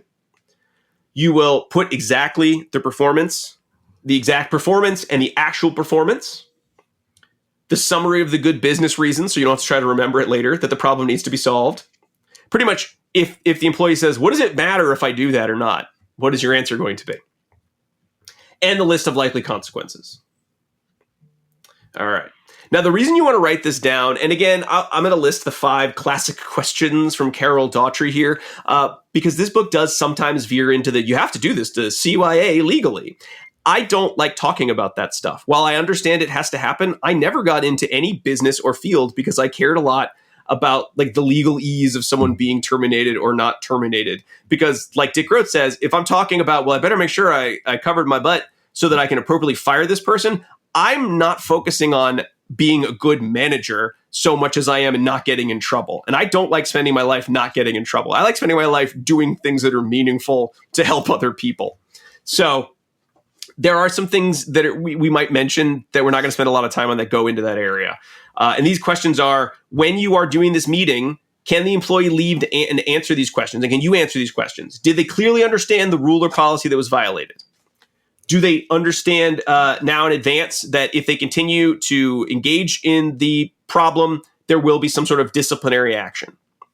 Was the rule violated in a reasonable manner compared to what you'd expect to be a safe, efficient, and orderly operation of your business? Is there evidence that the employee actually violated the rule? And is the action follow-up steps planned reasonably related to how serious the offense was, whether this is your first, second, third, et cetera, conversation with the employee, and is it commensurate with other actions that have been taken for other employees? So again, these aren't questions that you're necessarily going to be able to answer in the moment. It's more, if you're using systems like discipline without punishment, you minimize the chance that you can't appropriately answer, yes, this is totally fair for all of these questions, because you now have a consistent body of work pointing to how you respond in similar situations. So these questions I actually wouldn't have put in this chapter.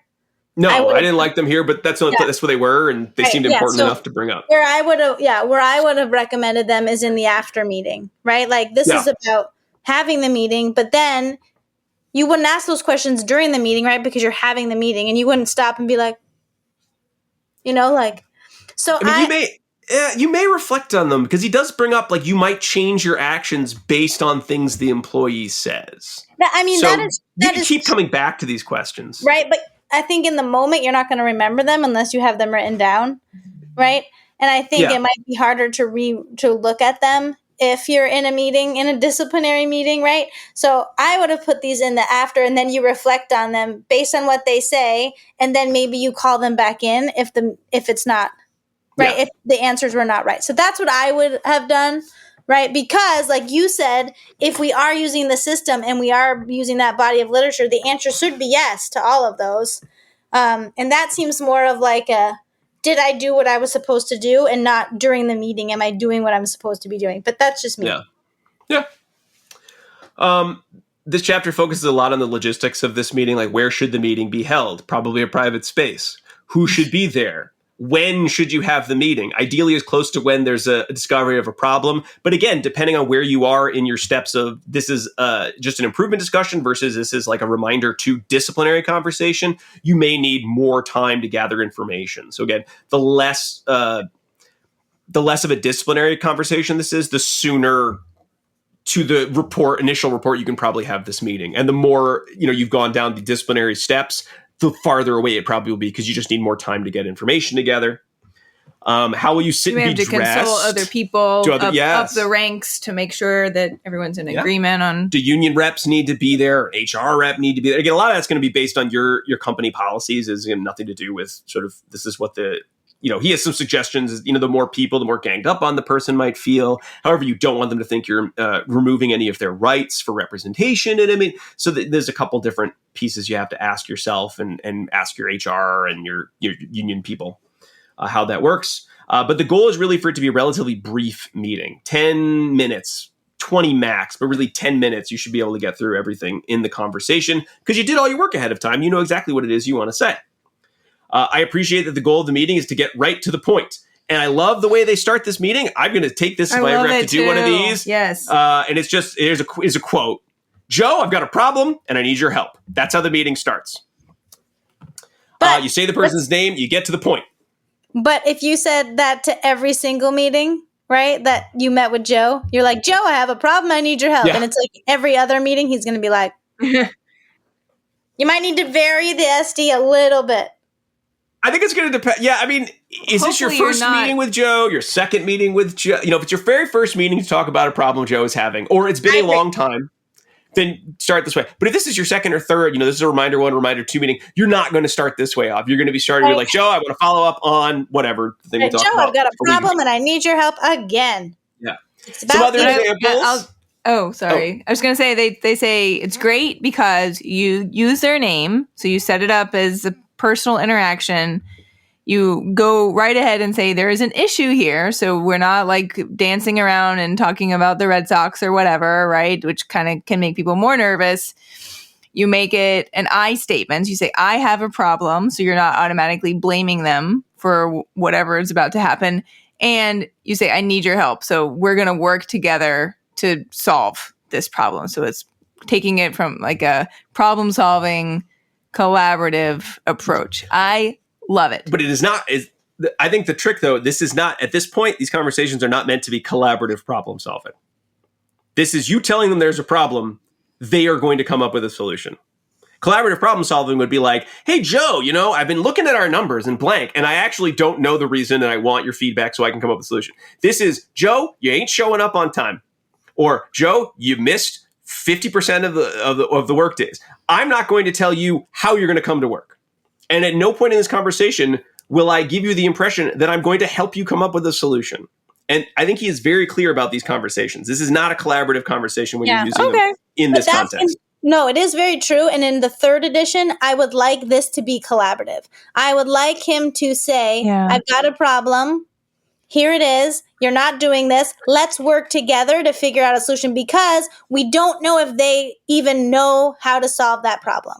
And I'm a little torn. I'm a little torn on that, Jay. I hear you. Part of me does agree that it does feel like it's a little cruel, because some of the discussions later, they're talking about things like attendance, and the person's like, I can't get my kids to, I can't afford, the car repair I need. So it's been hard for me to borrow a car. Like, there are real problems that employees have. And I think it does come down to, at what point are we doing our due diligence as good business people and good human beings to understand how complex lives are? But at some point, we do have to say, I'm not your babysitter. I'm not your parent. I'm your employer, and I can't solve all of your problems. And I don't think there's an easy answer. I don't think there's a, and this is where it is. Like, I think it's really complicated. When would it be this should be a conversation where we collaborate. And hey, as much as I'm a nice human being, I can't control your life for you, and I can't make the changes that would need to happen in society to make this problem go away. Therefore, it's your problem, and there's no way around it. It's tricky in that we're like, this whole book is very, very zoomed in on just this one part of the manager-employee dynamic. And this is like a 1% of the time that a supervisor should be spending is in these types of meetings, right? The rest of the time you should be doing all the other things that maybe I want to be more focused on, which is the training, the motivation, the collaboration, the problem solving, the support, right? So that should be 99% of your time, and you should only be doing this 1% of the time. But yeah, I get what you're saying. In these meetings, you've gone past all of that. Yeah. Okay. Go ahead. So basically, you're going to say, here's a problem. Here's what desired behavior is. Here's what you're doing. This doesn't match.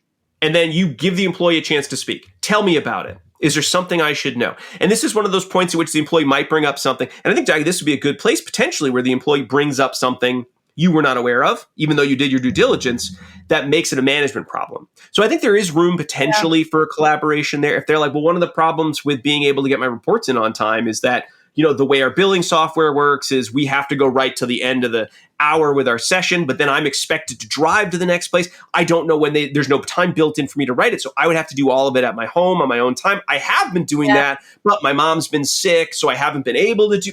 And that does feel like, okay, that's an obstacle. That's on me as the management. I need to look into this more. So that would be a place where you might change. But if it's a matter of, it's tough, it's really been hard to get it done. And, some of the students I've been working with, they've been doing a great job. And the parents love to talk. And I don't want to break our relationship that we have. I think that's been important for why they've been doing the treatment that we've been recommending.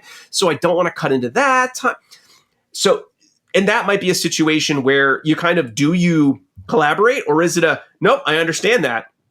You need to be back at the center to do your paperwork, or you need to get that 10 minutes of paperwork time in every single session. Which one is it? And the book doesn't I think exactly it can be both. When it's either one. Right. I think it can be both. Right. I think in any conversation, it can be both. Right. We have to be careful. I think we have to be careful with that, though. And this book doesn't get into because then you could suddenly not be fair. I think that's the other problem is, like, I collaborated with you, but I didn't collaborate with the next person because maybe they weren't as eloquent about how they explained what the problem was. Maybe they had a good reason. Maybe I liked them. Maybe we came up together. There's so many other factors. I think it's really hard to, and you don't want to be so prescriptive. You don't want to be, culturally biased, right? Against someone who's maybe less used to speaking up in that context, perhaps. Okay. So it really comes down to getting their agreement. Tell me about it. So they might tell you something that you need to know and you go, oh, whoops, this is a management problem. This is not an employee problem. But unless they do that, it is an employee problem. And you may not need to give them the why. They may not ask, but you want to be prepared to give them the why. If you think it makes sense, give it ahead of time. If they ask, I'm not quite sure why this is such a problem, you want to be able to answer it. And then the meeting will end with them agreeing to, okay, I will get those papers done at the end of every session, or I will be at work on time every day, whatever it is.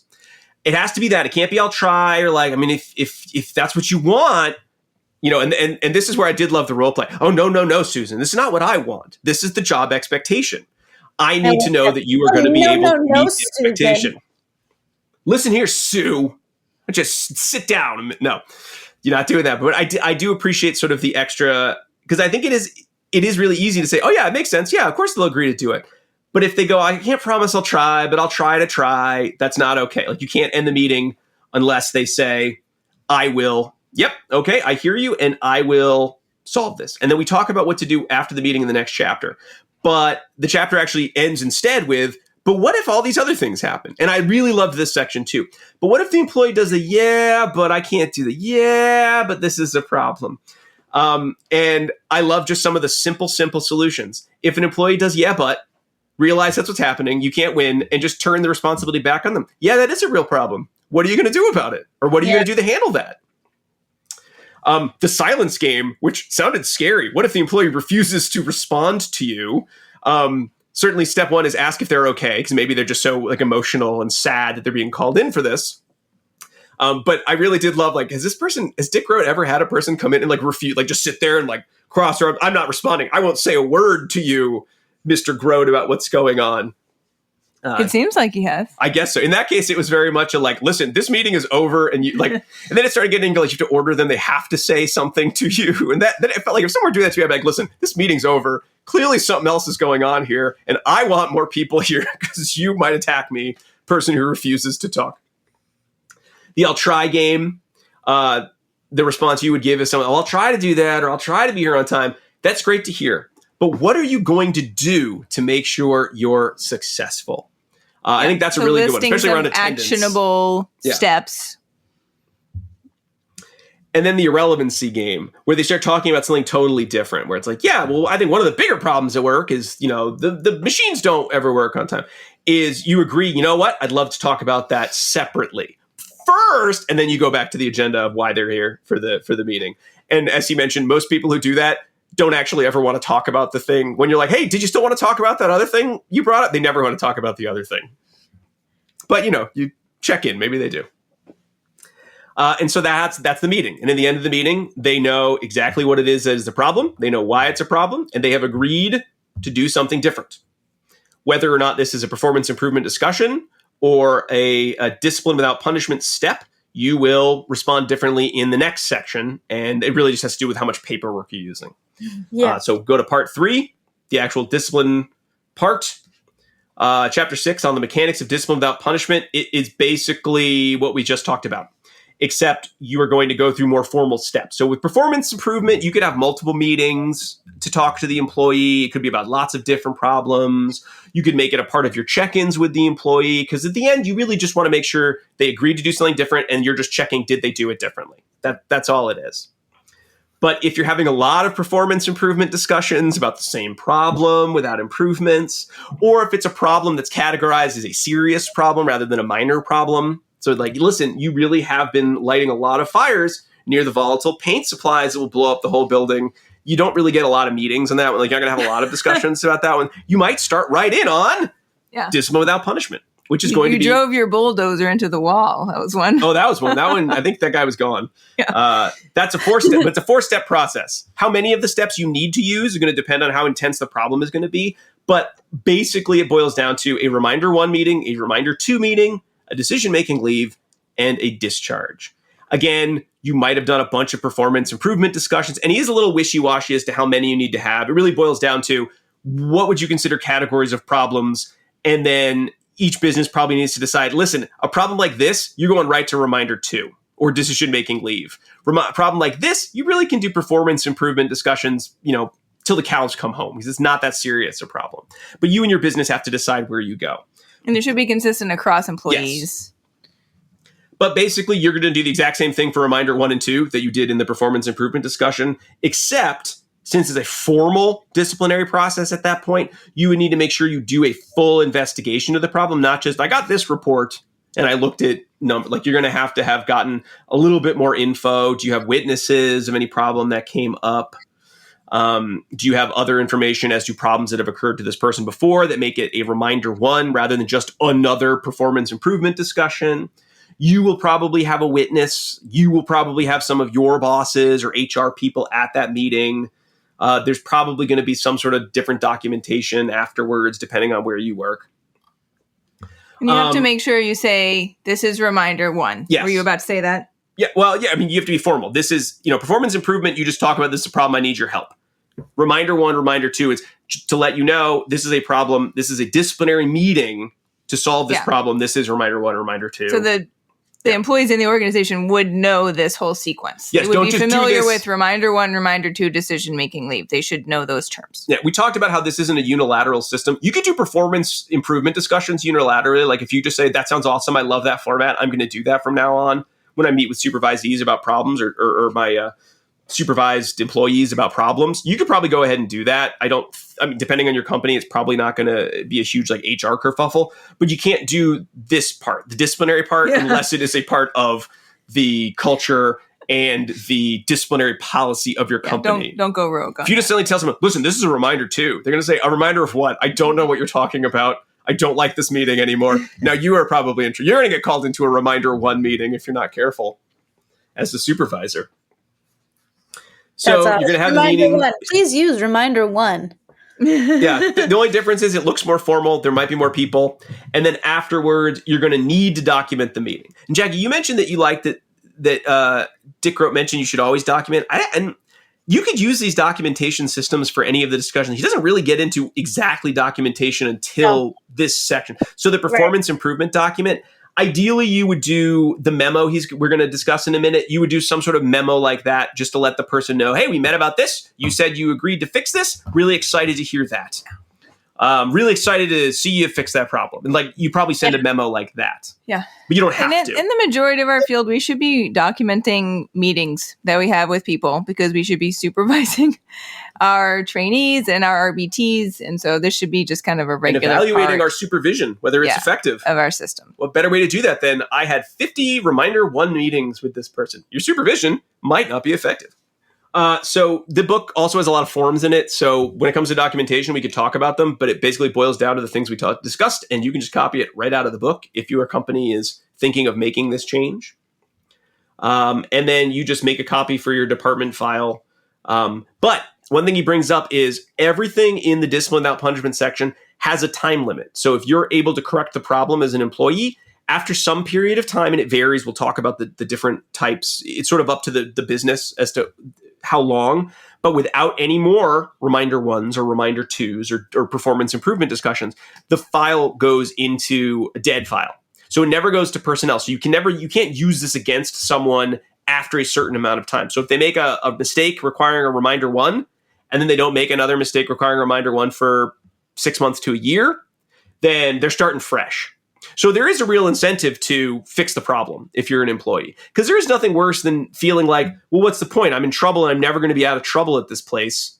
It does sort of minimize your interest in doing a better job because like, well, I might as well look for another job. I'm never going to get promoted because they're always going to look at this and say, well, he had a reminder one. So they're not, like, at some point it has to go away. Like, they have to acknowledge people make mistakes and move on.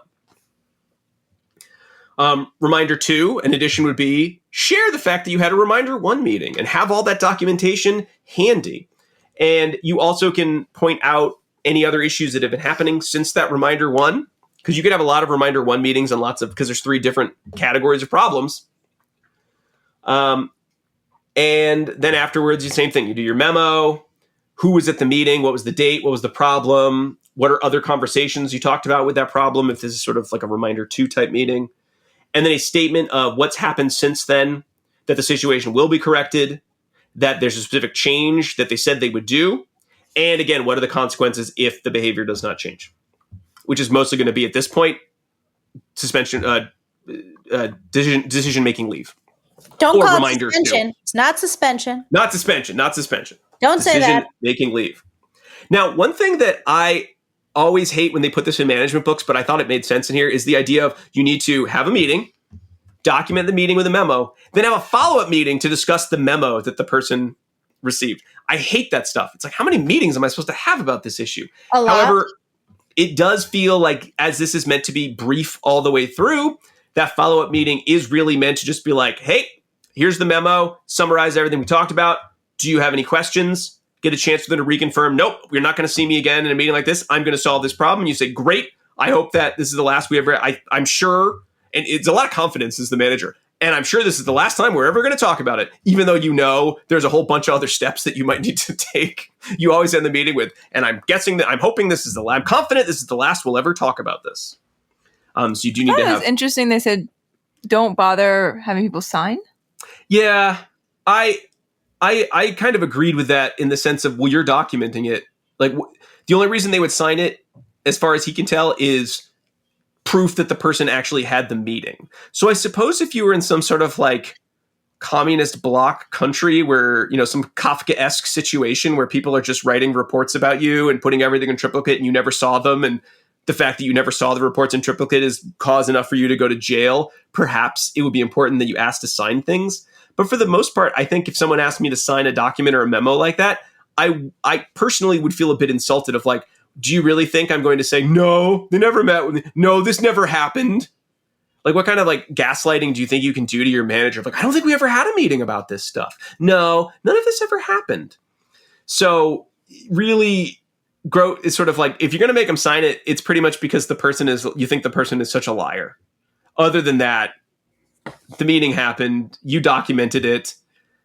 If you really think they're going to, the reason that if they get to reminder 2 or decision-making leave I will say, is, no, that never happened. We never had a single conversation. I guess have them sign it. When I have been in these types of meetings, we've also offered for the employee that they can add their own statement that would go in with the other memo. Mm-hmm. So that's better than a signature to me, right? And make sure that they get a chance to know something. He doesn't really bring that up here. That's not in the book. I'm assuming it's because you already gave them that opening of what are we going to do about it, and then whatever they said, he does mention you are documenting those things. So if the person brings up plans, like, well, I'm going to have to get up earlier to do that, I'm going to set my alarm earlier, you would write that in the memo of like, you said that you'd be getting up earlier so that you could make sure you made it to work on time every day. It's assuming that the supervisor is doing everything right. Mm-hmm. Yeah.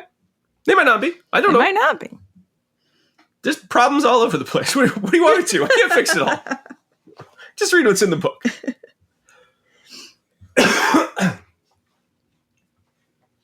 So again, those chapters all kind of are the same. You prep, you do the meeting. There's different documentation based on where you are in the chain of events. But what about that decision-making leave? I like that. I like this part. I like this part because here, this is putting the onus on the employee, right? It's like, I don't want to fire you. But if you want to leave, go ahead. Yeah. Right? I like that part. Yeah. But it doesn't replace termination. No. Right? No. It's just the step before. Yeah. Yeah. So you may still need to fire someone, but this gives them a chance before that to really think about what it would take for them to keep the job. And the difference here is, you could have a lot of Reminder 1 meetings. He says you could even have multiple Reminder 2 meetings, especially if they were from different problem categories. But the difference with decision-making leave and any of those reminders is once you go on decision-making leave, you decide not only that you're going to fix whatever the original problem is, but you are also going to do all of your work to a satisfactory amount. And if you don't, you will be terminated. So if you've been having problems with attendance, and you've had like a bunch of Reminder 1 meetings and Reminder 2 meetings about attendance. Finally, you get decision-making leave about attendance. And then you come back to work and you start, smoking in the cafeteria where you're not supposed to smoke. It is very clear that like, it doesn't matter that we never lighting up. That's what he calls it. We never talked about your lighting up, your vape into the bathrooms or whatever you do in the modern days. It doesn't matter that we never talked about that. You're still fired. Like you don't get to go on leave and say, well, I only want to leave decision-making leave for my attendance problems. But now I'm being rude to customers. That's a different problem. No, it doesn't matter. Right, once you go on leave, it's like you have whatever time period where you need to get your head down and do your job properly. And once that's over, then we can kind of go back to it's one of these categories and we have these. But at this point, it is like you're going to be gone. Like, you can't screw up your job. Again, most of the time when people are having trouble with a job, it's usually either they're having a problem in one area of a job or every single area of the job. I don't know that many people who it's like, oh man, there's just two things they can't seem to do right at this job. It's usually there's one thing that is just always a problem, or they are struggling in a lot of aspects of their job.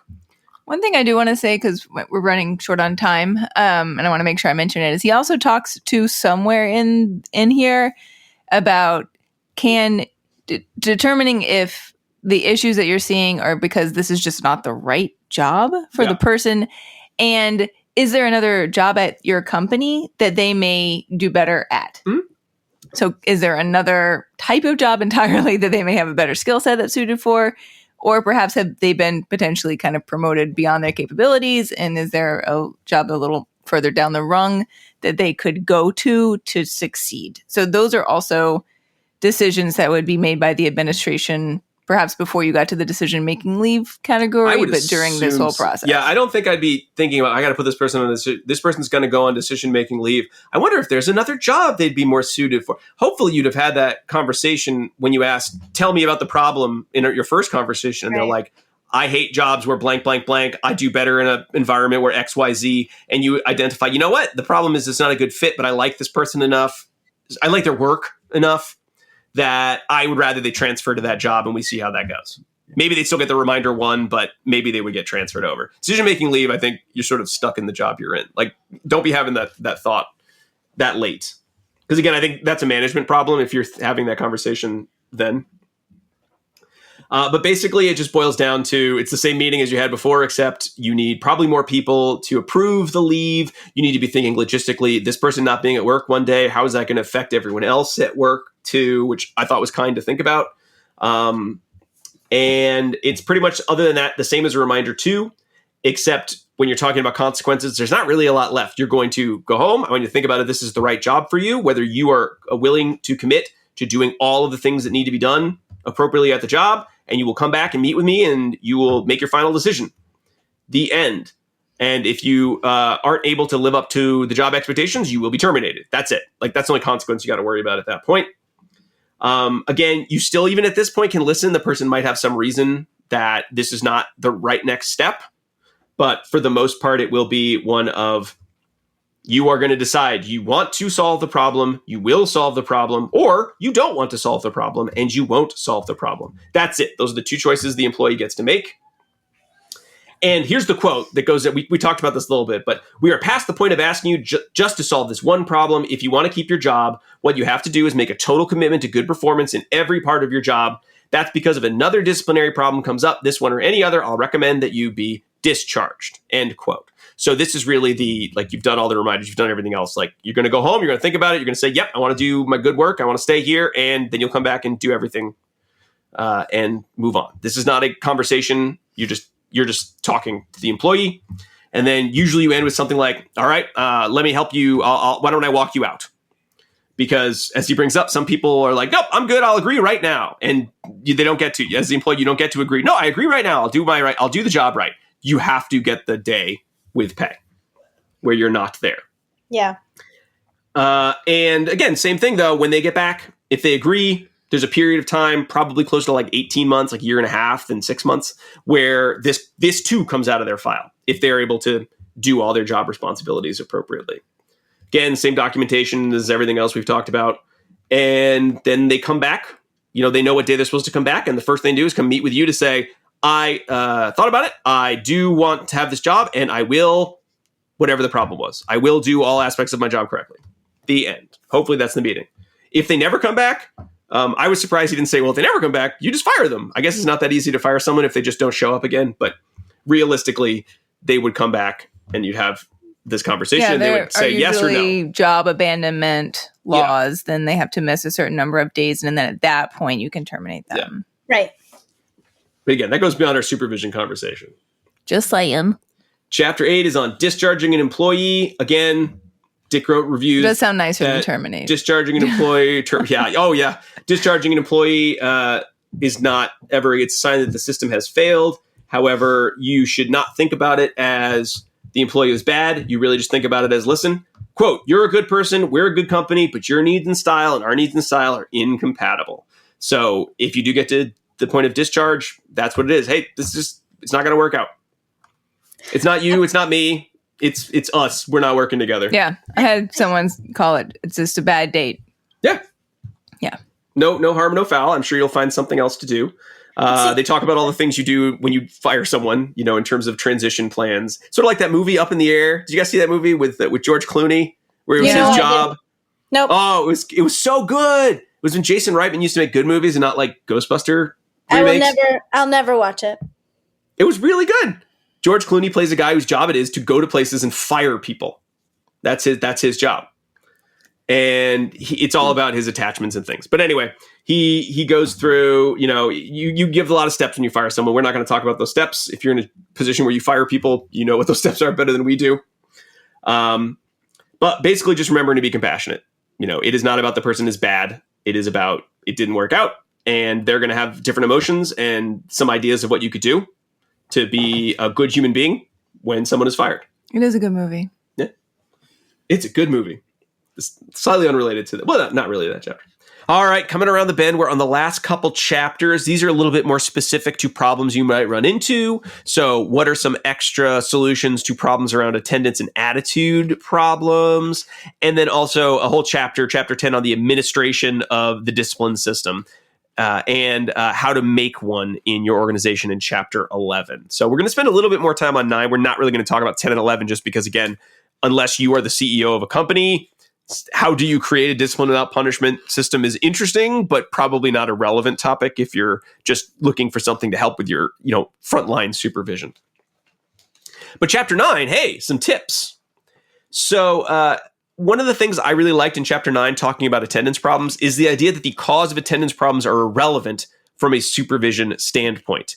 Either you are at work on time or you're not at work on time.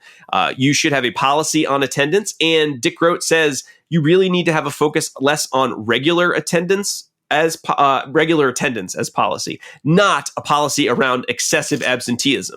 Because excessive absenteeism implies to your employees that there is some amount of not showing up or being late that is totally cool.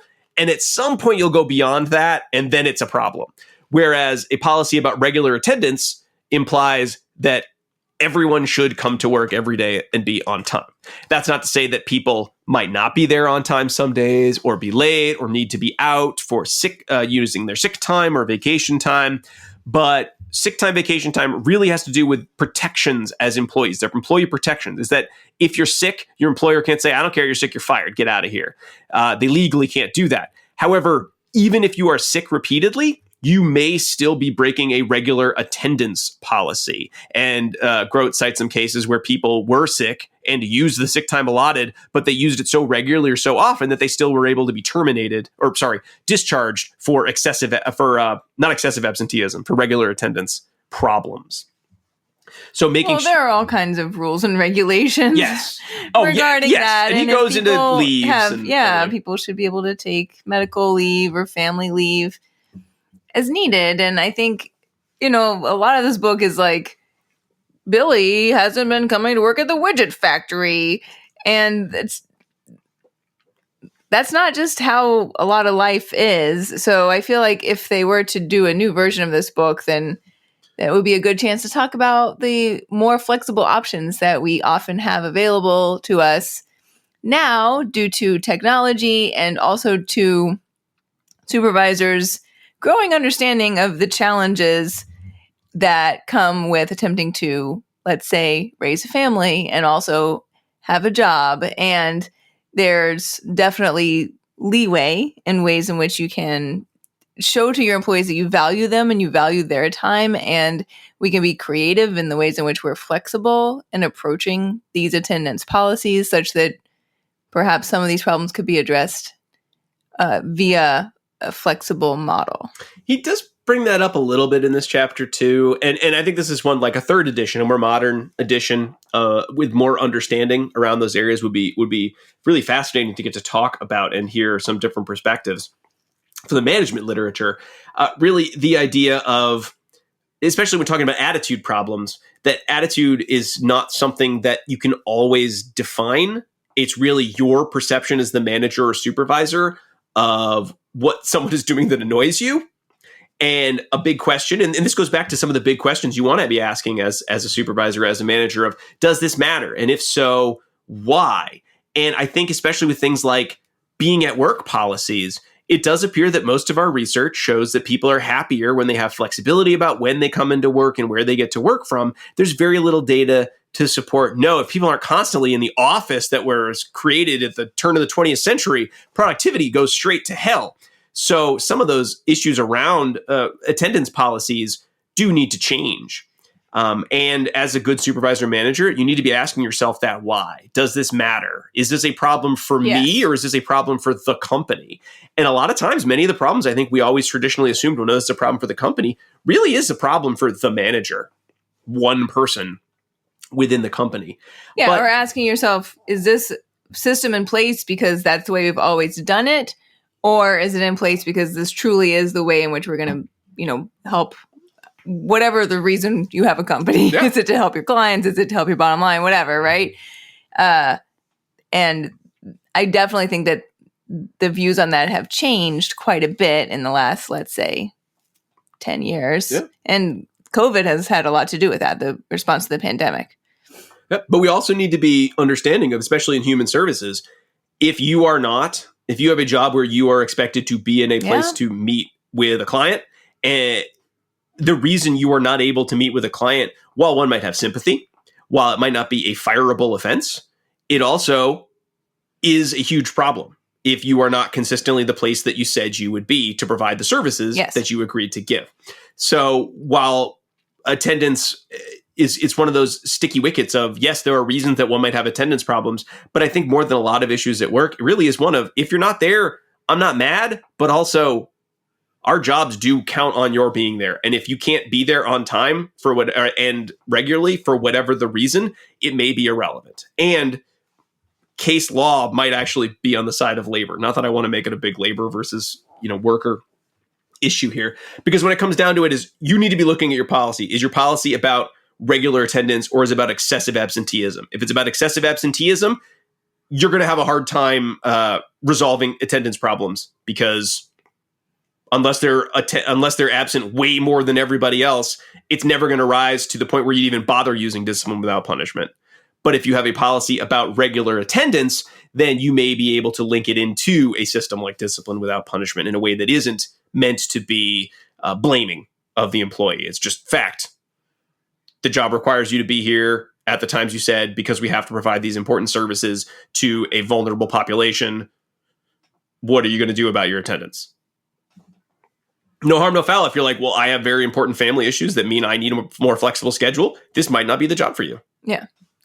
Or your company could figure out ways in which you could have multiple options available, right? Yep. Like maybe some people want a 3-day work week and some people want a 5-day work week, and some people want to start at 8 a.m. and some people want to start at 10 a.m. Like, do you have the flexibility to offer those and provide choice to people? Yeah. Everybody loves choice. We definitely are in a place where I think the technology to do remote work is a lot more solid than it was when this edition was written. And therefore means many of the problems that used to be, this is an employee problem, now fall back into that management problem category.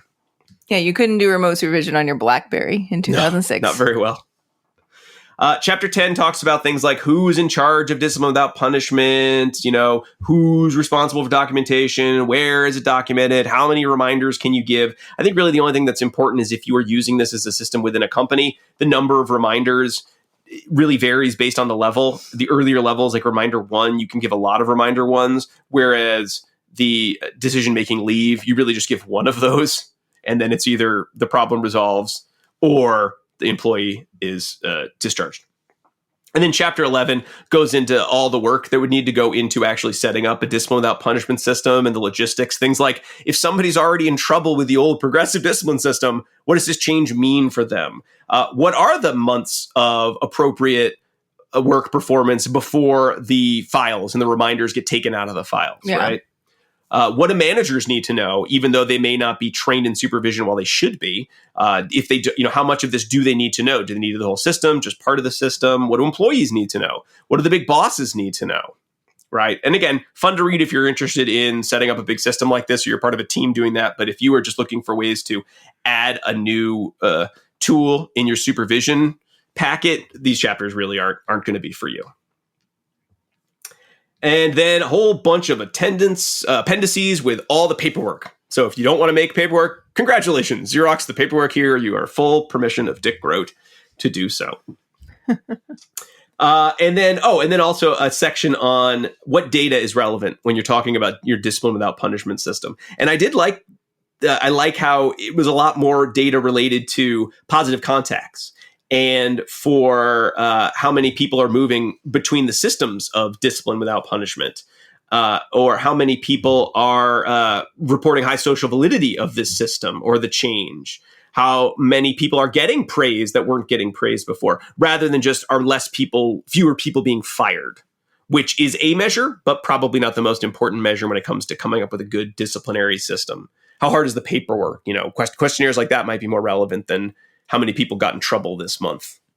And how do people feel about working at your company? Yeah. Like, that's where this whole thing started was, do you feel disgruntled enough to write a swear word on a potato chip? Yeah. That goes into... I mean, I do, but that's my baseline. Yeah, Rob's very punk. I'm a real agent of chaos. So those types of measures would be very valuable, I would think, to determine have you changed the way people feel about coming to work. Yeah. Which is not touched on at all in this book. He does mention a little bit the idea of morale and some questionnaires about how people like the systems and including them in the systems. But you're right, it is not a huge focus of this book. No, and he's very quote, disciplined in his focus, right? Like, he is really just zeroed in on this one aspect. What do you do when you need to provide actual, what is it called? Disciplinary feedback, and what should that system look like in your company? That's all he's focused on here. So if I were to talk to him, right, he would probably be like, oh yeah, of course, you need to spend tons and tons of time on all of these other factors that I have been harping on. So I don't want to say like, oh, he's ignoring these, because I think the book is intended to just like really hone in on this one component that isn't very well represented otherwise. Yeah. A lot of it just has to do with like, you got to know what you need to say before you go into these meetings, and you have to ensure that you're getting your point across quickly and humanely. Yeah. And respecting your employees as human beings who can make important decisions. And at some point it's your problem and you need to make the fix as a supervisor. But at some point it is the employee's challenge that they have to respond to or not. And if they don't, then they don't. And that's okay. Don't be mad. And if they do, great.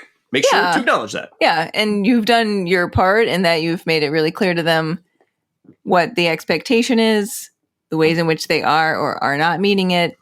You've talked together about how they're going to meet it, and they understand the steps involved in either correcting this or ultimately needing to find somewhere else to work. Yeah.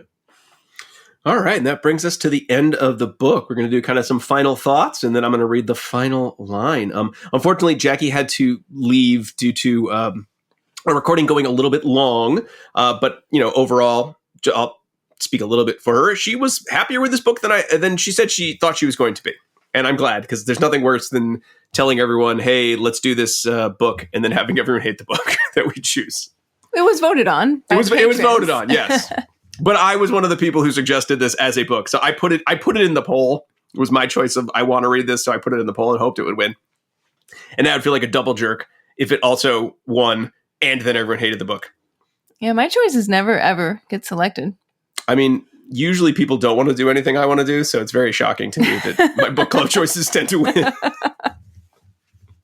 But final thoughts. What did you think about this in terms of supervision, in terms of whether you could use it, won't use it as a supervisor? Again, I feel like I probably just said my piece, which is it's good for what it does.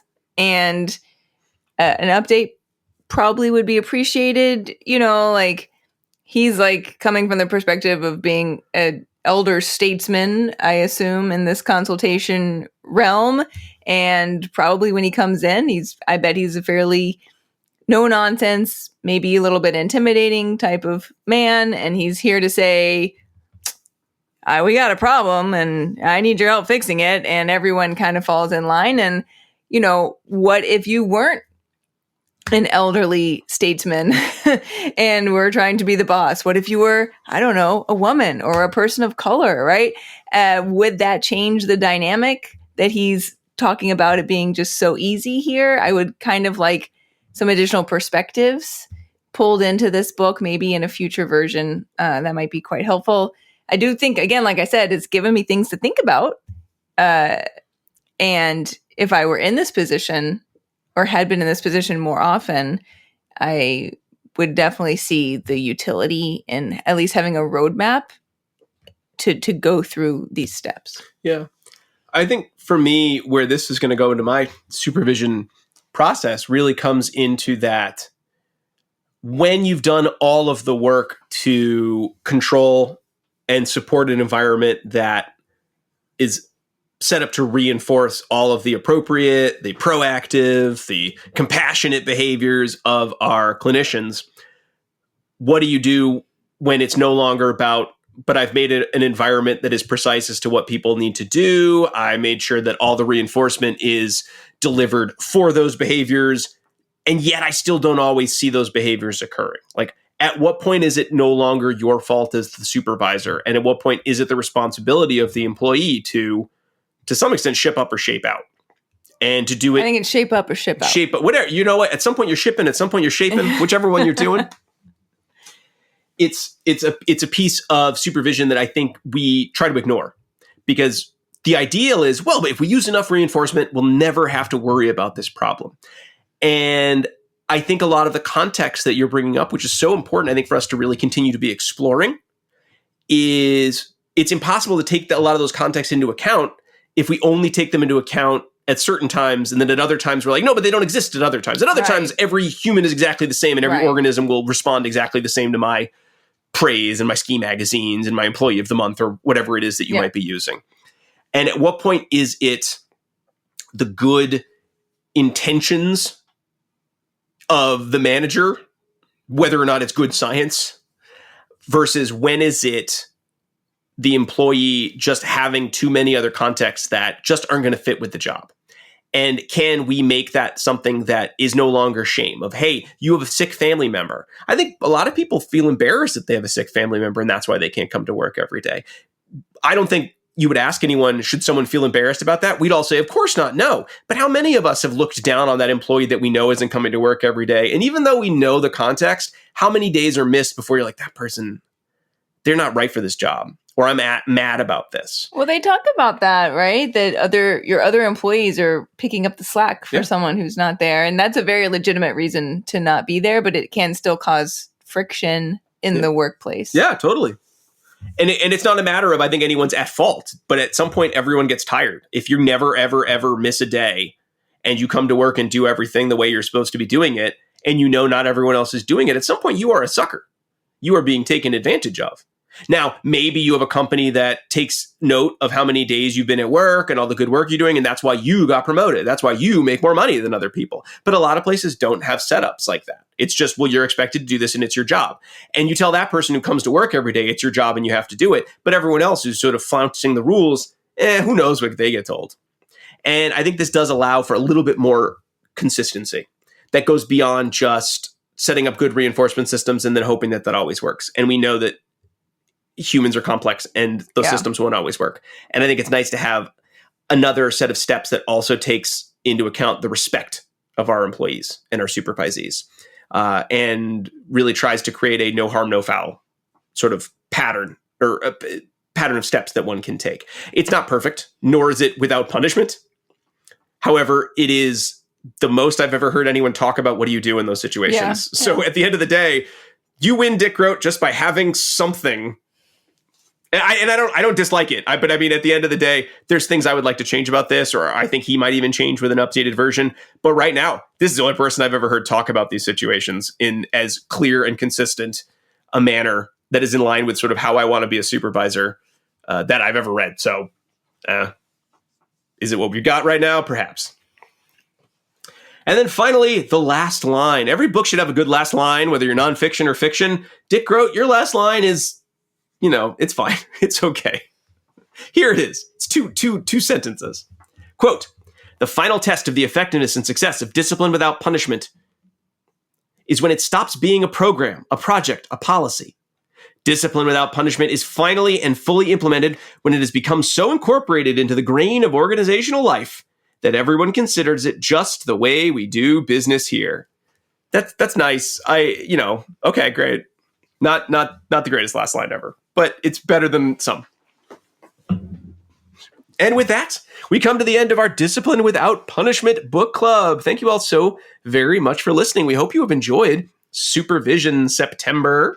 Don't forget, you need a second secret code word if you want to get 2 Supervision CEs for this episode. I'm going to give it to you now. It's clams, CLAMS. Whether it is the mollusk that you can eat, or whether it's slang for all the clams you're making at your job at the widget factory. Either way, clams. All right. Well, a good Supervision September was had by all. And I know our patrons have an even better Supervision September, because being a patron at the $10 and up level at patreon.com/ABA Inside Track gets you access to a third discount code word that'll give you 100% off on getting CEs for this episode. And not just this episode, but for every book club and seasonal listener's choice episode we do. If you're wondering why we picked Discipline Without Punishment, Dinah mentioned voting. Guess what? Only patrons get to vote. We did a summer beginning of the summer voting, so we know our next book clubs for the whole year. We're very excited to be talking about other books like Discipline Without Punishment, Science of Consequences, or the Science of Consequences, Divergent Minds, and then a fourth one that I can't remember the name of right now. TBD. Well, it's not TBD. It's on the list. I just don't have it in front of me right now. But all of those book clubs will be coming out every season. CEs are for our patrons at $10 up. No additional charge, as well as getting to vote in next year's poll when that comes up. Again, that's patreon.com/ABA Inside Track. Some final thanks. Certainly thanks to Jackie and Diana for being here. Thanks to you for listening. Thanks again to our patrons. Thanks to Dr. Jim Carr for recording our intro and outro music, Kyle Sturry for his interstitial music, and Dan Thabit of the Podcast Doctors for his amazing editing work. We'll be back next week with a non-supervision episode. But until then, keep responding. Bye. Bye.